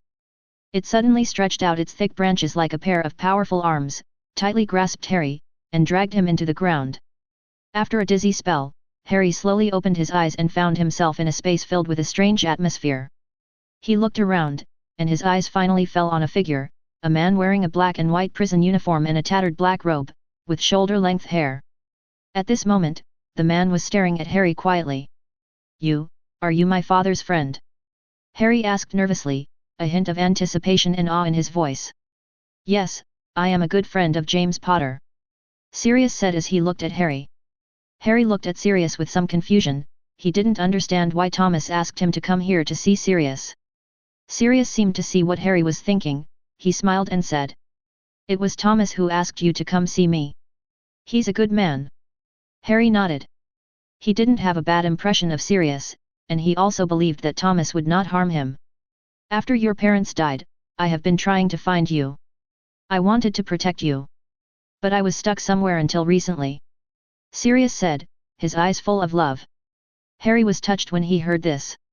He had never felt the love of his parents since he was a child. Now when he heard someone say they wanted to protect him, he couldn't help but be moved. But you're not. Harry remembered the news in the Daily Prophet. Those are all fake, I have never hurt anyone. Sirius quickly explained. Voldemort framed me. He wanted me to be convicted and unable to recover. Harry looked at Sirius, thought for a moment, and finally chose to believe him. Okay, I believe you. Harry said. Sirius smiled with relief, he knew that Harry was a kind child. P.S. Please give me a good review, brothers, please let me get 8 points, please. Chapter 100. I hope I'm not disturbing you.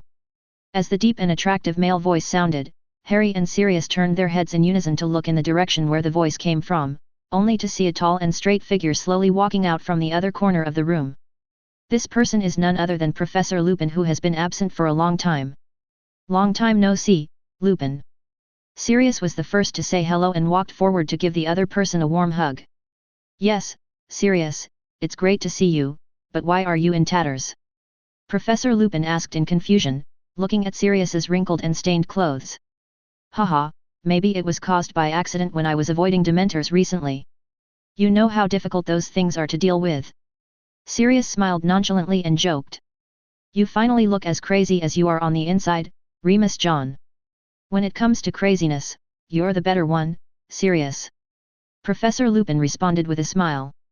The two of them kept on joking with each other, seeming to have forgotten everything around them.